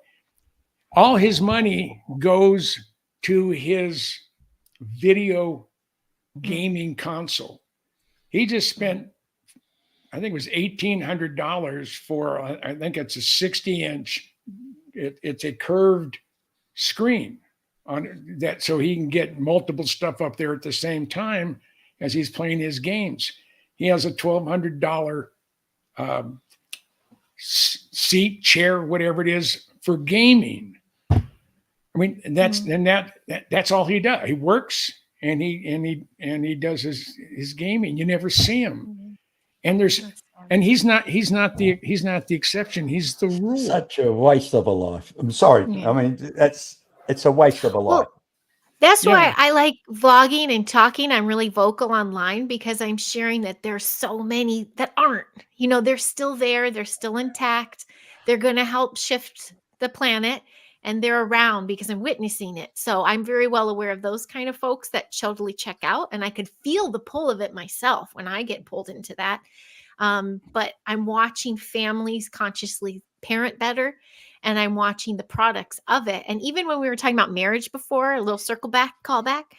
But as an educator, I can tell you how every household, what the family's like, what the parents are like, what their relationships like, based on their child's frequency. I know based on how those children behave in class, what's going on at home. And that freaks some parents out. But at the same time, they want help with their child. And there's even chill, balanced, high vibe kids that have separated parents, but it's all about the conscious parenting and what's done to these children. So my point being, I'm witnessing generations from K through 8 that are not plugged in that way, that are critical thinkers and are developing it even stronger. And that's in LA. And that's why I do stick to my geo point here, because I think it's very important to flip this place light. But that's the crime against humanity. That's the weapon of mass destruction. What we've been doing is plugging everybody in and disconnecting from source. So Heidi, what's the top characteristics that you've noticed between the parents of the children and then the top characteristics of the children themselves? The top of them in general, or like the ones that are having a rough time? Of the parents. You said that you can tell what the parents are like, right? Oh, based on their kids. Well, I know when there's trouble in paradise. Like I know when they're disconnected, or when there's a lot of anxiety and stress at home. Is there something the kid that's just common? walks in with it. Is it something, or can you identify something that's common among the parents that have decided to put their children into your program? Is there some? Yeah. To be honest, the first thing that pops in, and I can think of a couple kids actually, maybe even 4. One of the parent is wakening and one is still asleep. That's a big one, because a lot of them are like, what are we, they need to be in 5 days a week. They need to follow the state, they need, and the other parent's like, I don't think they have to anymore. We found a solution. And then sometimes the marriage dissolves, or, the other one, thank goodness I have seen both parents awake. And I don't mean woke. I mean going, what's better for my child? What is the humane thing? What's the best human experience we can do right now? How can I protect this amazing little human? Yeah, woke has been hijacked and weaponized, and it's become a joke. So woke's a joke, but being awake or in a state of awakeness is, to me, the first minimal criteria to go engage in reality. Because if you're not paying attention to as much as you can and understanding as much as you can, basically doing a radar scan, you're going to run into all of the crap that we're seeing. But what's the common characteristic you're seeing of the kids? There's anxiousness. There's a lot of anxiousness, or I call it, they're not in their body. There's just all these out breaths. Even though we have an outdoor class and there is a lot of out, I've structured it so we take our in breaths and we can actually digest some stuff. But some of these children can't get grounded. Even when we're literally standing in the dirt, calling in, or, crystals in hand, they can't ground themselves. And I think there's because they feel this thing at home. They don't have rest. They're not, when they get home, they feel safe at our class, but I think they go home and they're just picking up on parents' crazy energies. And it doesn't allow them to just sit with us. They're always somewhere else, and a little like quick and jumpy and short, and not in their body, not paying attention to the now moment. I think that's a big. Yeah, what I actually find as well that parents today, we tend to say, "Look, I'll buy you this if you be a good boy or a good girl. I'll buy you this." They don't teach them the consequences. I mean, we overprotect them. I won't let my kids go out to play because I don't want them to mix with the wrong people. There's drugs and everything out there. So I'll get them their Wi-Fi. I'll get them their Sony PlayStation, and I'll give them everything they want. And overprotecting. The kids have got to learn to the trip over, fall over, skin the knees. They've got to learn that stuff. It's part of growing up. And we tend to kind of say, okay, you've been a good boy today. I'm going to buy you something special because you've been a good boy. Don't bribe them to be a good boy, but reward them for being a good boy or good girl. And that's the difference. They give for the sake of giving rather than they earned it. And it's usually just to appease the parents' moment, because they don't know what to do, or it's programming of what was done to them when they were young. I remember my son. I mortified some people. Like there was I in the shopping centre there with my son. He was only 6 at the time. He started going into a tantrum. I want this, and I just turned around and said, "Do I have to give you a public flogging?" and all these mums around me looked at me and went, "Oh, you say that to your kid?" Well, it worked because my son shut up very quickly. Now, I never smacked my kids. Have I ever smacked my kids? Yes. I smacked them when they were about 7 or 8 years of age. And I've only smacked each of my children once. Each of them once. And that once was right up to that moment. I'll say, I want you to go to your room, think about what you're doing. If you're going to continue the way you're at, you're going to get a smack. And then in their mind's eye, never smacks us. That's just a threat, Well, when they get a bit older and tougher and they can take a bit of a whack, then Dad comes in with a leather belt wrapped up, and I give him 3 big whacks across the backside. That leaves the whelp. Literally. Now, I've told you, I've been telling you for years, behave yourself, or else you're going to go. Now you've got it. And you know what? From that moment, they all remember that smack. They really, I'm a horrible dad, but they remember that smack. And the thing is, right, even now, my eldest son, I says, come on, stop it now, because if you're going to continue, I'm going to sit you on your backside. They won't play that game with me, They won't push me to that. Now I just say, go to the bedroom, go and think about what you're doing. And I tell you, after I gave him that smack, to come back about 10 minutes later saying, sorry, Dad. It only takes one. You don't have to whip them and flog them every time they're naughty. You just say, back off. I mean, a lot of people disagree about that, but if you're going to give threats and nothing happens and they're going to keep being naughty, you just got to come up front and say, okay, I was raised up with a leather belt regularly. I was a little swine of a kid, but didn't give me one of the things that helps, I think, at least it helped me when I had children that were not on my bucket list. There was not a bucket. And that certainly was not on any list that might have been in it. Scared to death of having kids. I'm in my mid-60s and I'm still raising myself. I had no responsibility raising anybody else. But I ended up with 2 girls. Thought if I had kids, it was going to be boys. Much easier to manage because they'd be more like me. And I, kept thinking about that, not sure that was the right model. Nonetheless, I ended up with 2 incredible kids. Hit the lotto in the kid department. Girls, 5 foot, total badasses. My oldest one is basically a mini me, which is kind of scary. What is it with short women with their tempers? Oh man! Well, I think it's attitude. It's at least mine were attitude. It wasn't temper. Temper was something they used to express their attitude. So. Anyway, I didn't think about that. That wasn't what I planned to do. And yet it all turned out magically. I even hit the lotto and the son-in-law draw for both of them. And now I got these great grandkids, and I'm sitting there going, did not see that coming. Yeah. That was not in the path I was paving. Okay. Yeah, You're it lucky. just, a tree popped out in the middle of the road. And the point I was going to make was about the kids. So, yes, culture. So, if you look at Asian cultures, Japanese, the Philippines, Chinese, the Koreans, there's an entirely different familial construct that those societies operate in. In fact, most all of them have the same essential characteristic of the deep respect for elders. There is it's just, it doesn't matter if you know them or they're your family. You encounter one of the seasoned citizens, the respect must be executed like this. In other words, you must give total respect. They also, I'm married to a Filipino, and I tell you something. You're right on. You're spot on there. Very family, really family orientated. A lot of respect for their elders. They care for their elders, and it's spot on.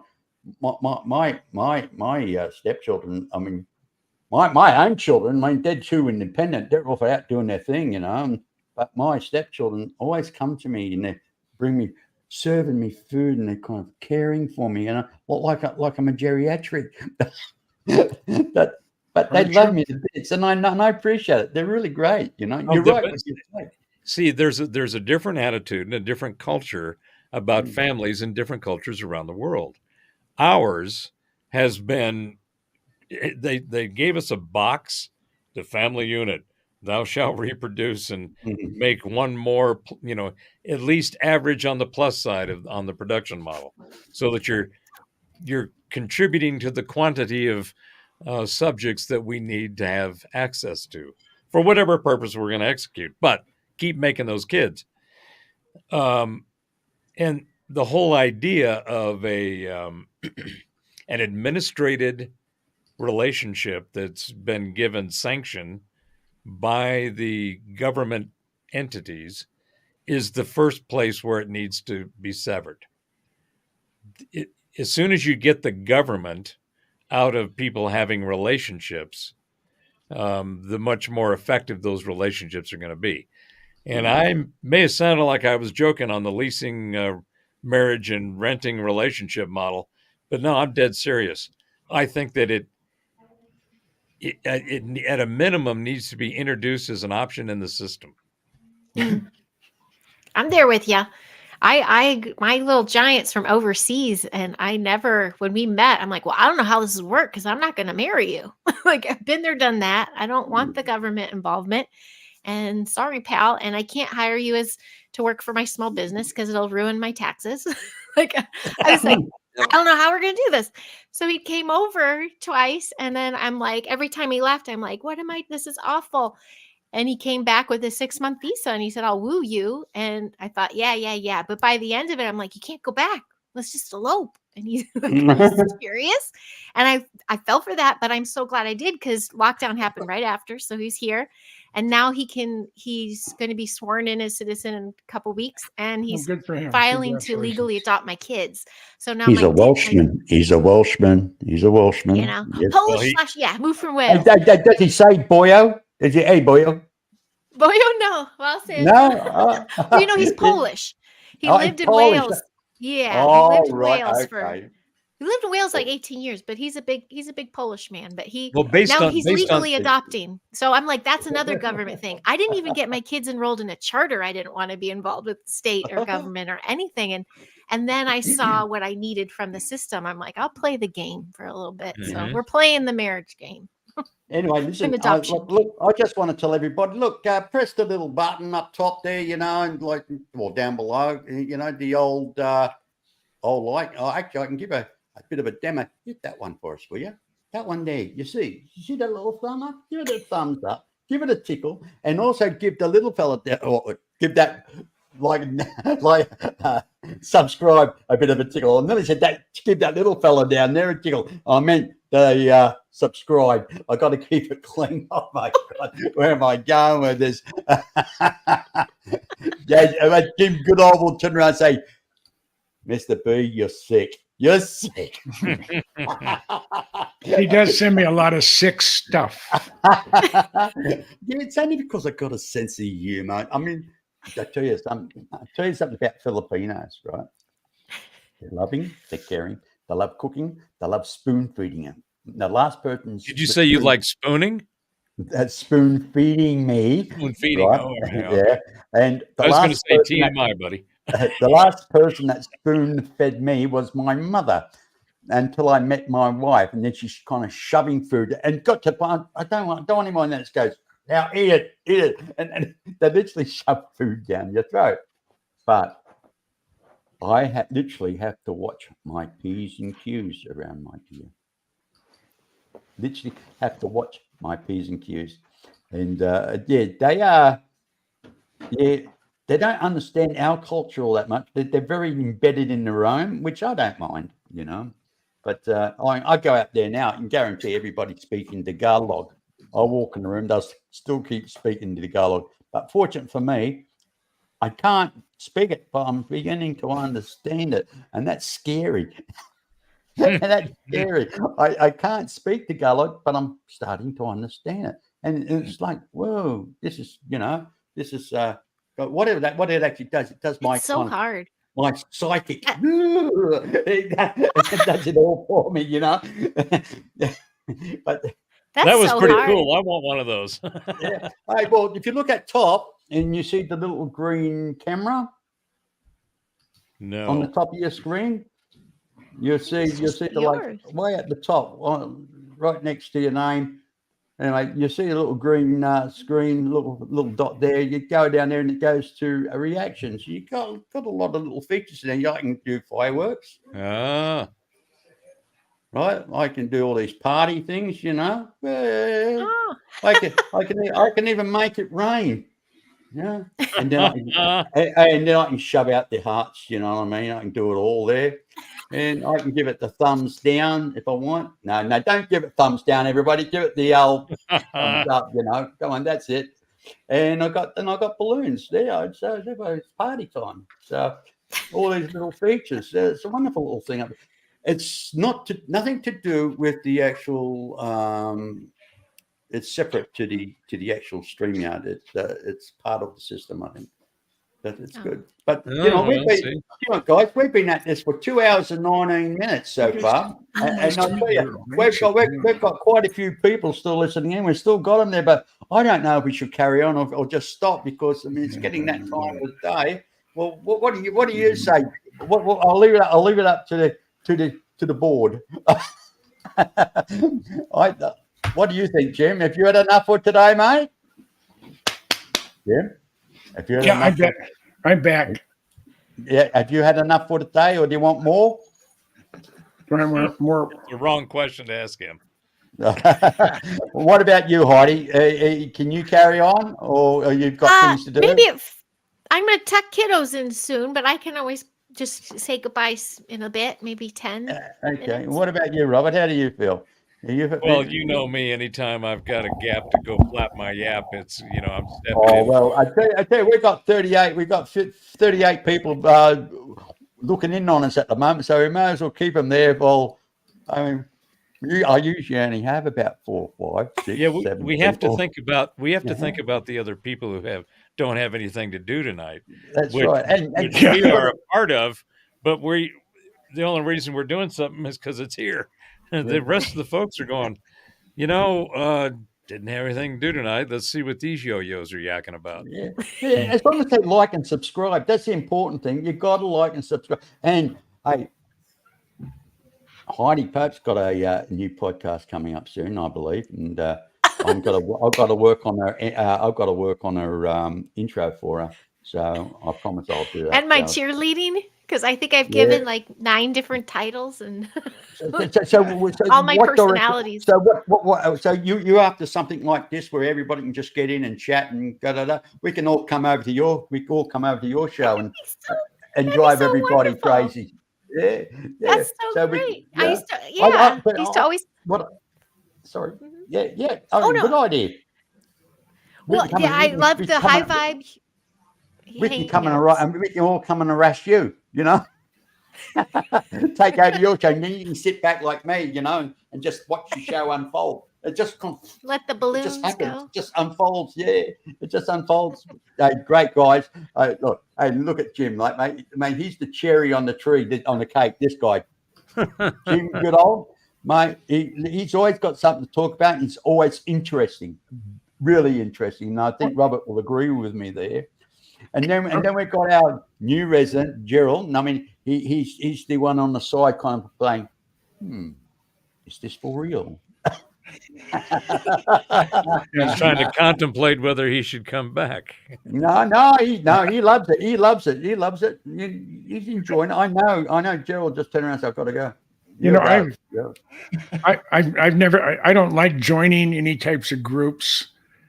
Usually I can last a year as a volunteer somewhere or an interest group.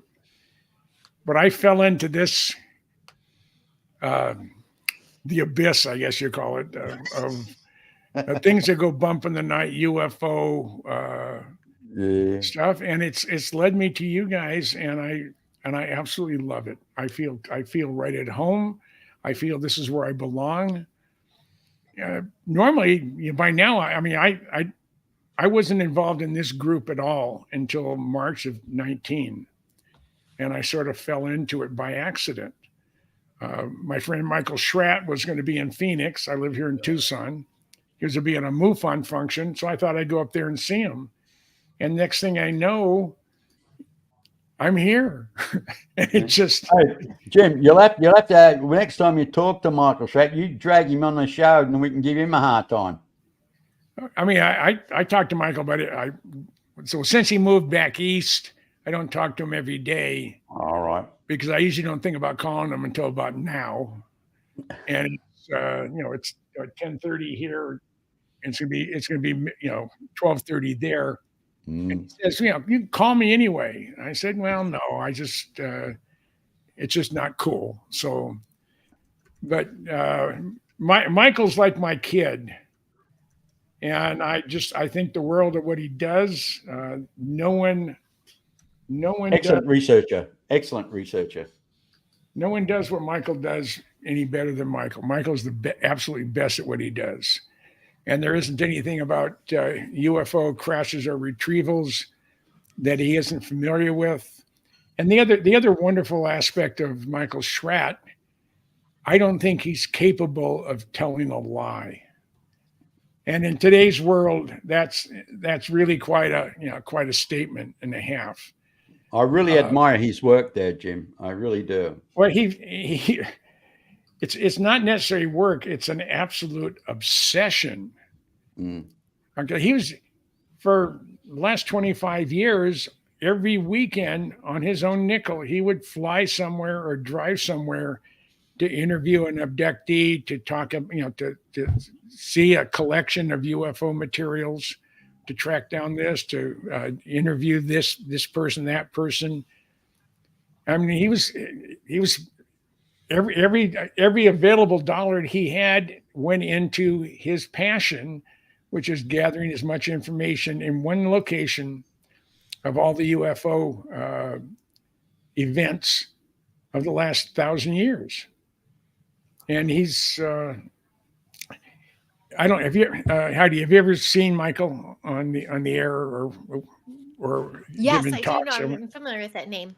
I'd like to say I'm a contactee and experiencer, so I follow those names. Okay, because Heidi, you have a contactee experience? Yeah, I'm a kid. I had kid issues. I mean, yes, that's kind of how I started talking on some stuff.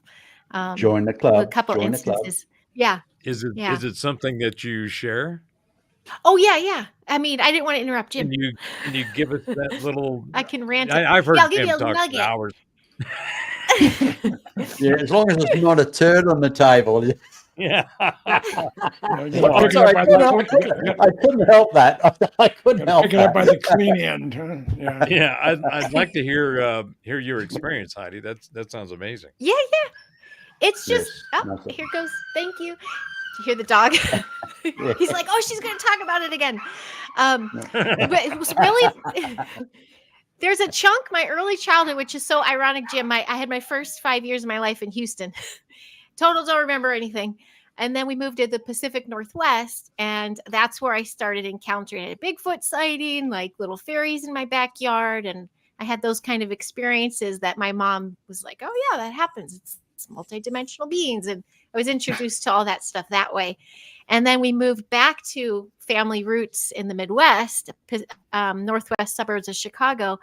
And then from there, we had a home summering in Wisconsin, up in Door County on the Bay, where my dad was Okay. born. All three of my siblings, we all were conceived there. And when we started staying up there, I was 12 till about 16. I went through a lot of issues at night, a lot of night terrors, a lot of white lightning, a lot of sleep paralysis, just a lot of stuff. And there's so much contact up there. It's a hot spot. And my mom was also a contactee. She'd have missing time and missing nights. And so when the two of us were up there, and then she'd see figures in the house and stuff. And so I went from like, I have a routine that I put myself to bed at and I still do it. And I had also gotten into Whitley Schreiber at the time and read Communion. So my whole experience of the fairies and the magic of it all went to like, what? And then my 30s, I started studying, more of what was going on with the government projects and everything, which I feel there's a lot of activity in the Great Lakes. And I'm like, Can I was this stop a you good for a quick experience? Was this a second? bad experience? Let me. I'd like to ask you a question about the. You said that there was essentially a progression of these experiences, right? Uh-huh. Mm-hmm. And so each one became more in that realm of the mystical, the magical, and etc. Like the fairies, Mm-hmm. right? Mm-hmm. So what was that? What was the? How did they manifest? How were they expressed that made I've you heard the bit fairy thing before myself. I've heard that. that you called them Yeah. fairies? What was that? What was I the? called him, my mom probably gave me that word, and I did have a room decked in fairy stuff. But to me, we lived on a hillside in Portland, and our yard was basically just the hill. So to go out to play, you were just climbing the mountain and like hanging from the trees and things. So I made little tree Or houses. mountain But goat. to me, it was like orbs of light, like little golden orbs of light. And I Mm. always felt a presence basically because I was always talking. Like my sibling, my sister, we did hang out all the time, but we spent a lot of time by ourselves. And everything was outside, or I would either be outside or in my room. I loved being in my room. Like if you to reprimand me and send me in my room, it was like, yes. Like don't make me come out. I just loved my little sanctuaries. So I'd make little sanctuaries outside, and then I just always felt a presence.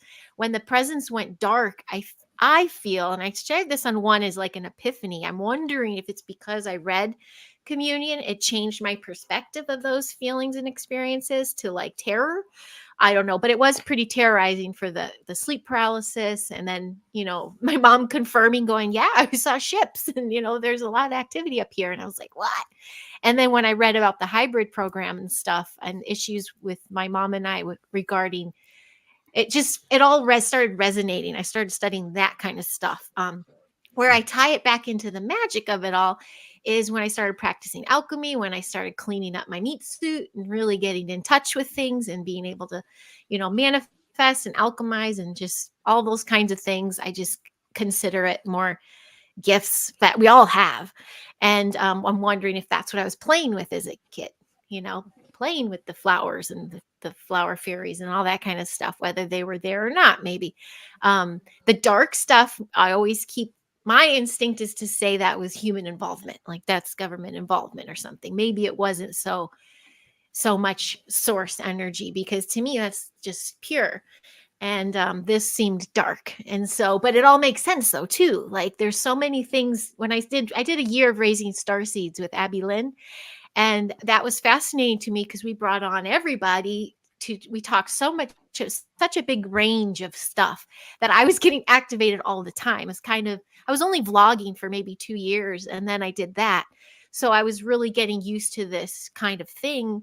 So I was really like on the show, but like watching guests like, like that was me, or, like I was really like taking notes, and I'm like, this is crazy cool. And then it opened a whole nother can of worms. My mom used to always still take me to like little conferences and stuff. So I, was doing these kinds of meditations as a kid, when younger. So the fact she didn't poo any of this knowledge made me believe and dive deeper into it. And I think that's how I started exploring those kind of things. And no more darkness. I've had contact here when I was at my purest, like asking for it, but also connected. And I know it was because the euphoria I felt, it would just felt like that connection. And then Pacific Northwest, I got to go up there again, and I just felt that presence again. I was back in Door County where the dark stuff happens. My sister lives there. She has a great place there. She's bringing the family back, but I don't feel those things anymore. And I also put a lot of protection around my daughter because she was the age when we went back of when I started getting these nightmares and all this stuff happening. Just in case those underground entrances, opened up or something.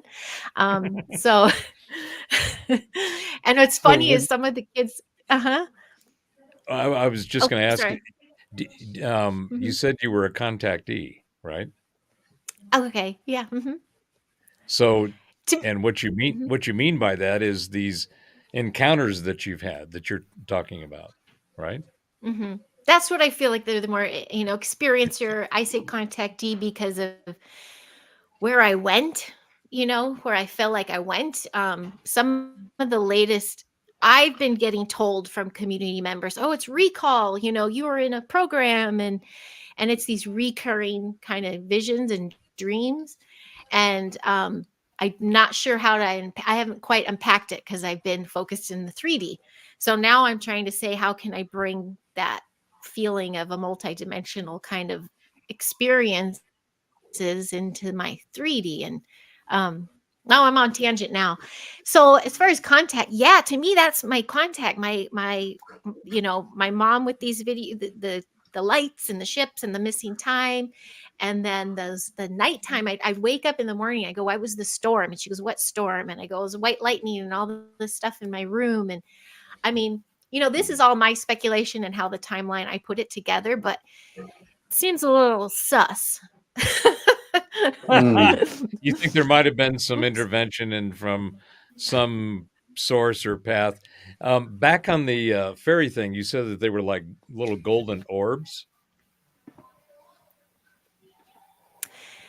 And that's the most recall I can have about it, if that makes sense, as well as just this feeling of a lot of little creatures around. Like I just felt always these creatures. And then I went to this little school where I jumped schools, but this one Catholic school we had to go to for a little while. The recess, I just didn't like people. And now I do, but I didn't know how to balance the energy. So I was really like, I just picked up on everything. So I found a hollowed out tree, and I would sit in the tree and watch recess. And I was so fine. The teachers were worried about me. I'm like, no, this is great. I'm having the best recess ever. I'm just sitting here. But then I remember the little lights. And I have to call back, though. In 2022, I went to a conference in Grafton, Illinois. It was the first one of Journey to Truth. And I stayed in my little cabin, and I was having a lot of situations there. I had 2 gallons of water. I couldn't stop drinking water, and my lips were dry and falling. Like all this crazy stuff was happening to my body. Kind of like what you said, when you're around something like radiation, you're going to react. My body was reacting so crazy over there. And then I had a couple readings. I had some fun little things like hippie woo-woo stuff going down. And I went into my little room and I go, you know what? I want to call it in. I want to have these experiences again. And I walked into my room, and there were like thousands of little golden orb lights everywhere. And I wondered, and I go, is this for me? And it was like a boop, boop, boop. And then they all left. And I'm like, I mean, I'm sober, so I don't know what's your all take on this. I've seen so many shows with all you guys, so I don't know how you want to pack well, that. To me, that's basically what you are, an active participant and member of the woo woo. what is considered the woo, Yeah, right? pretty much. So Yeah. because people that are in the woo are pursuing the knowledge and these experiences and are having these experiences where it's like, wait a minute, that had a very surreal component to it. It felt real, but then it didn't. But then I was there and I remember it, but then it seems like this, and you pick up all the different vibes of whatever's in that environment in that setting. So you saw what you interpreted kind of as like a golden ball of energy of some kind or something, and then there were other entities that didn't feel so good, that had some kind of negative energy about them. I Mm-hmm. I haven't had with as much pursuit of the spiritual and the different people that I've encountered along the way that have had a lot of these experiences. I've never had another entity experience. I've had a flow experience. I've had a buzz experience. Back in the 70s when I was doing what we all did back It's called then, acid. taking all these enhanced. California sunshine, wasn't it, Jim? Yeah. I took acid 3 times and I never saw anything. It was I was I never like, did. okay. I never did. I was involved. I mean, everybody around me was taking it, but I never did. So I've never had any of those kinds of experiences like you're talking about that you've experienced. But I do have those a were all regular. sober. I had my drug days. Yeah, I didn't have experience. yeah, Then. and there's We all not have. much difference between the two, right?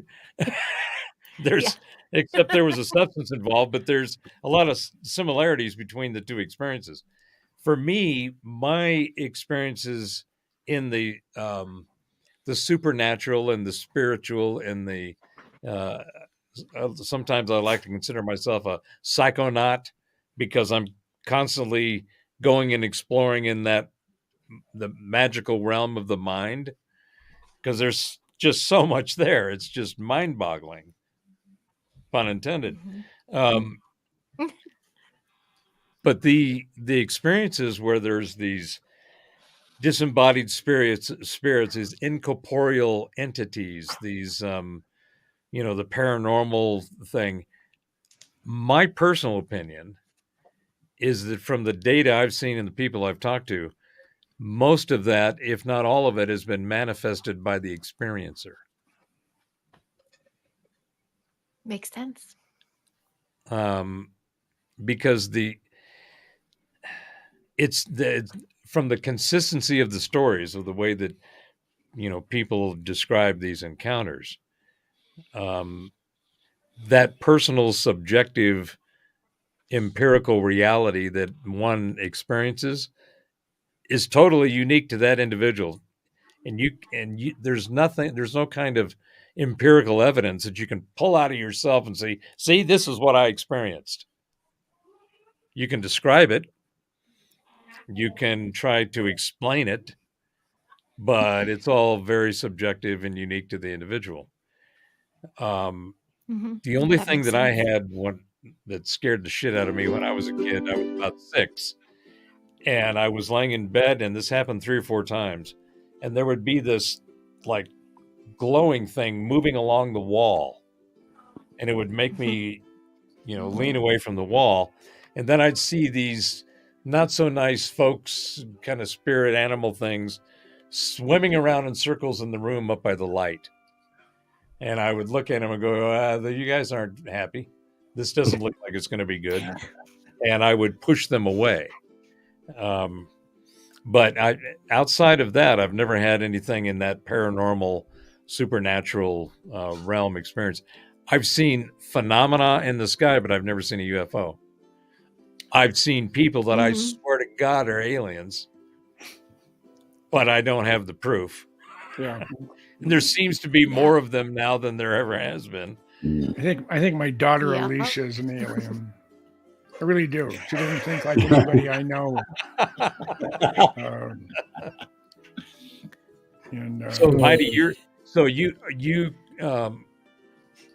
define yourself as an experiencer, right? Mm-hmm. Mm-hmm. Right. Mm-hmm. Of the things that you know, we generally classified in the world of woo. Mm. Mhm. So you're a The woo paranormal. experience. Yeah. Yeah, My woo paranormal was paranormal.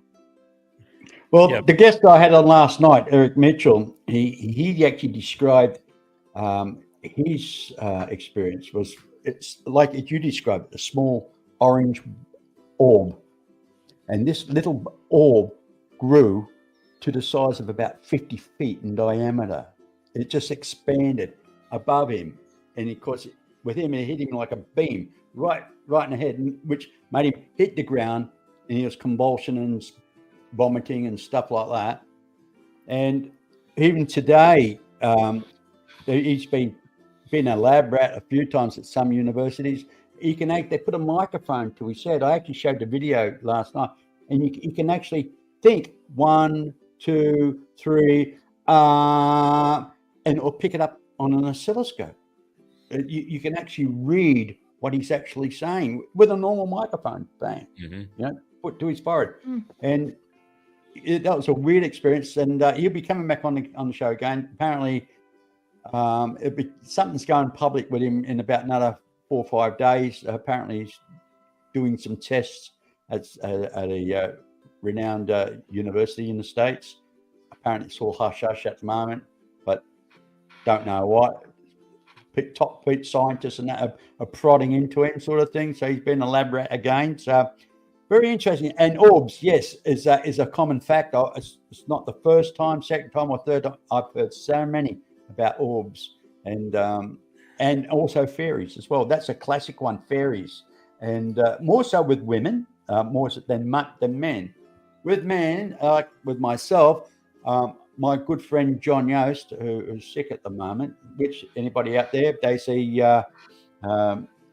donate to John. You know, he's battling cancer at the moment, John Yost, and GoFundMe. If you see it, I'll post it later on my show, on my page, and go and fund John. Well, when John and I met for the first time, he said, "Have you seen my documentary?" I said, "What documentary?" I didn't even know he was a movie maker. And he says, "Oh, it's about abduction." And I says, "Oh, yeah. And I says, "I've been abducted." And he says, "Yeah, tell me what happened to you." And I explained to him, I told him what happened to me. And he says, "Oh, you've got to watch my documentary." And I says, "Okay, where is this?" He says, "It's on Amazon Prime." Well, I couldn't get it because I'm not on Amazon Prime in the US, and it wasn't available in Australia. I saw him the following day. He said, "Well, did you watch it?" And I says, "No." He says, "Well, I'll tell you what to do." He said, "I'll send you a link." He said, "The password's to my vault." He says, "The password's good for 24 hours. And he says, watch the full documentary. And I did. The following day, John kind of contacted me. He says, did you watch the documentary? And the first words that come out of my mouth, excuse my language, I said, "You're a wanker." That's what I said. "You're a wanker. You knew, didn't you?" He says, "Yes, I did." He says, "Because you experienced exactly what I experienced. A glowing being, a 4 foot." I was 7-year-old till I was 13. John Yost was about 7-year-old at the same time. Well, different age groups, but they got him at the same age of 7. But I was getting these visitations on twice a year, on average, sometimes 3 times, but till I was the age of 13. And when I watched his documentary, no joke, every hair and just came up on my neck. And I thought, I'm not freaking mad at all, because my father used to say, "Forget about it, you just got an over imagination." My father knew. He told me later on in life, "I knew what you saw. I saw it myself. I wasn't going to scare you." He's an ex-Royal Marine commander. At the time, he says, "Suck it up, son. It's your imagination going not crazy." That's what he told me when I was young. Yeah. And he admitted later on, so... so weird and wonderful ways. Well, I've got the music on there, guys. You know what that means, don't you? There's music. Are we being thrown out? It's like, Lights are coming on. Yeah.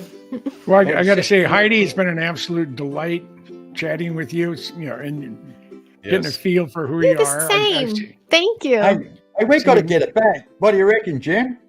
Right? Thank you. We've got to have Heidi back again. I passed. Yes. The test. Hey, we'll have to make a spot for you here now. You're done, girl.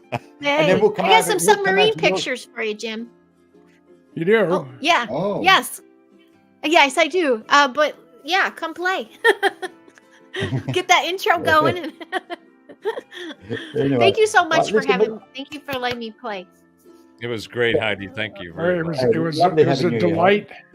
It was a delight having you on, and you're a delightful person. Thank Unlike you. somebody else that's here, but he lives in Australia. so it doesn't count. Well, at least Heidi's changing the world one mind at a time. Yeah. Especially I'm Mr. B, quoting it. especially Mr. B's truth seekers that kind of tamed the language down a bit. Yeah, but it's Wonderful. it's been a fun almost 3 hours. That's usually crazy. the typical time that Robert and I talk, just him and I. And Wow. one of the reasons I feel so comfortable in this environment, this group of people, is we're all transmitting and receiving pretty much on the same frequency. There's some people you talk to and you might as well be talking to a wall, or you might be talking to your worst mother-in-law, one of the two. But this group, I feel so comfortable. I feel at ease. There's I'm a pretty confident guy anyway, but there's nothing up there that to say, oh well, maybe we should not go there. My idea is, hey, let's go jump in with both feet. We relate. That's the magic word. Yeah. We relate. Relate is the word. Yeah, there's And a shared vibe that we all have, which is great because you can get in there, everybody gets to go in and pull on a string and see what comes out, right? Yeah, and You half the don't know time what to kind of take music you're gonna make. the piss out of this old fella here. Yeah. But anyway, So- listen. Yes, Heidi, thank you very much for joining us. Let's do it again. Hey, welcome anytime. I'll just let you know you're available, and if you are, well, you can come and jump on. And Jim, Yes, thank sir. you very much, sir. It's always a pleasure to have you here, mate. You can thank my wife Rosemary Thank for you. not having no objection. She says, well, I guess I'll just have to talk to the dog. Okay. Thank you, Rosemary. Yeah. And thank my dear wife, Mary, for she doesn't believe in this stuff, but she's very supportive just the same.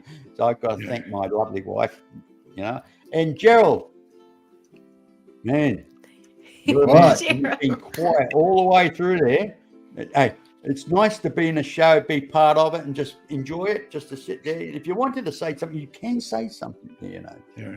Well, Oh, if I would have had something any more to interject, I would have. But you guys were just right on top of every subject. There wasn't nothing more to add. Hey, guess what? We should have a show, guys, where we can agree to disagree. Let's get into something where let's kind of say, hey, that's bullshit. Excuse my language, but it's nice.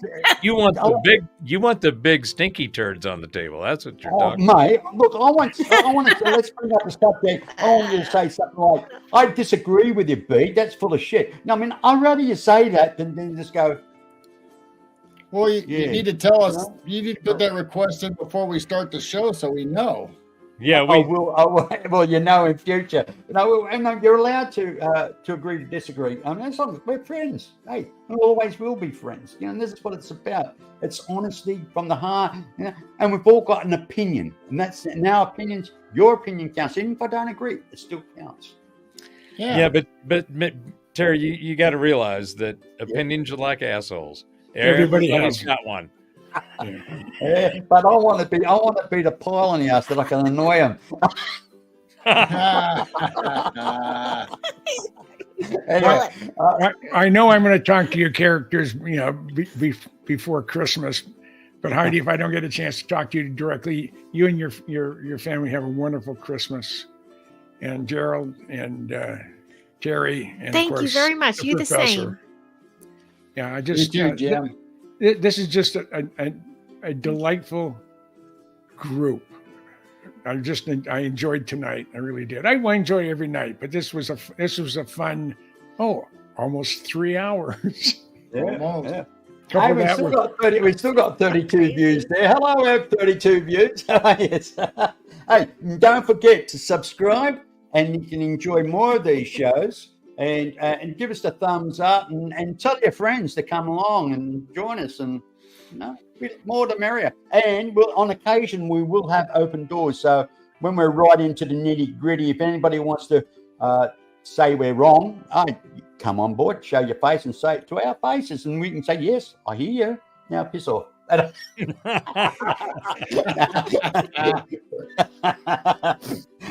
I'm used to that. I don't mind. I like an open door once in a while. That'd be good. That'd be fun. But Heidi, welcome. You come back anytime. We want to make this a regular thing, and we'll come to your. Hey, we'll all go over to Heidi's show and really give her a hard time on her show, and she can sit back and just say, "Oh, let it unfold." This is what happens to me, Heidi. I started off. I look at Mr.B babbling again. Then they start it, and then I just sit back and say, "Okay." He has it all planned. I'm not silly, mate. And Robert, thank you very much, kind sir. As usual, my friend. Well, it is always my pleasure. I always feel privileged when I see a crack in the door and I can get in. And me too. I like to go in there and stir the pot a little bit because, I don't get out much, and when I do, I go stir up as much mess as I can. Shut in. Then I go home and watch it from afar and eat popcorn.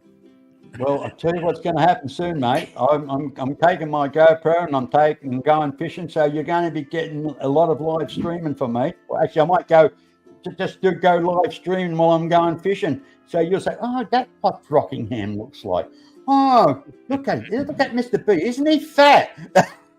And somebody said to me the other day, "How come you always wear black T-shirts, B?" And I said, "Because it hides my man boobs." Well, I've got a marshmallow tummy here, a chubby tubby. I hear that the dad bod is the hot thing among the more mature women out there now. So I thought, well, I got to get out of shape to get me a dad bod. So the holidays are coming, so I got an excuse. Well, hey, I lost 4 pounds over Thanksgiving. I don't know how in the hell I did it. Heidi, just so you know where I came from, my peak weight when I was married to the fraud, because she wanted me to die, I was 375 pounds. I'm at 205 I'm at 205 right now. Yeah, I lost 115 pounds in 5 months. My subconscious knew that I was going to have to go back in the open market. My conscious mind didn't know, but my subconscious mind did. And about 3 months after I hit I hit 260, came home from work, and there it was, order to vacate, divorce papers, and a restraining order. So I couldn't see my dogs. Had nothing to do with her. It was, she didn't want me to see my dogs. Sound like Cruella. Oh yeah. That's why it was such a delight when I saw her that she had gained 60 pounds at 5 foot tall. Yeah. So anyway, it's taken us 15 minutes to say goodbye. Need to get control of the show. Come on now. It's great. Listen, guys, thank you again. Thank you, everybody, for coming. Thank you, Gerald. Thank you, Heidi. Thank you, Jim. Thank you, Robert.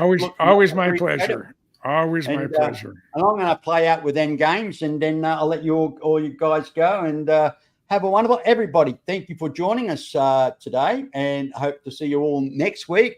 And be kind, be nice, aspire to inspire one another, and lift each other up. It's the only way to go. Thank you very much for joining us. Catch you all later. Bye-bye now. Bye. It's a mind-blowing situation. For the public, it's like, a conspiracy theory, it's entertaining. But if you're actually in a responsible position and you find out that there's a whole secret government program that you don't know about, it's a shock. This report comes from a shadowy Pentagon department that was shut down in 2012. The disclosure movement has been hijacked by people parroting the narrative and the script being written by these black projects. I would say 90+% of everything that's going to come out is false. The most widely seen UFO right now is not alien, it's actually ours. It's a great cover story for all kinds of criminal activities. Blame it on the aliens, right? If we are being visited by interdimensional beings, we should know about it. This has the big disadvantage of the truth being much more unbelievable than the fiction. It's the crash retrievals that are the Rosetta Stone for solving the UFO cover-up. The implications of this is the difference between extinction level civilization versus one that's going to take off to the stars.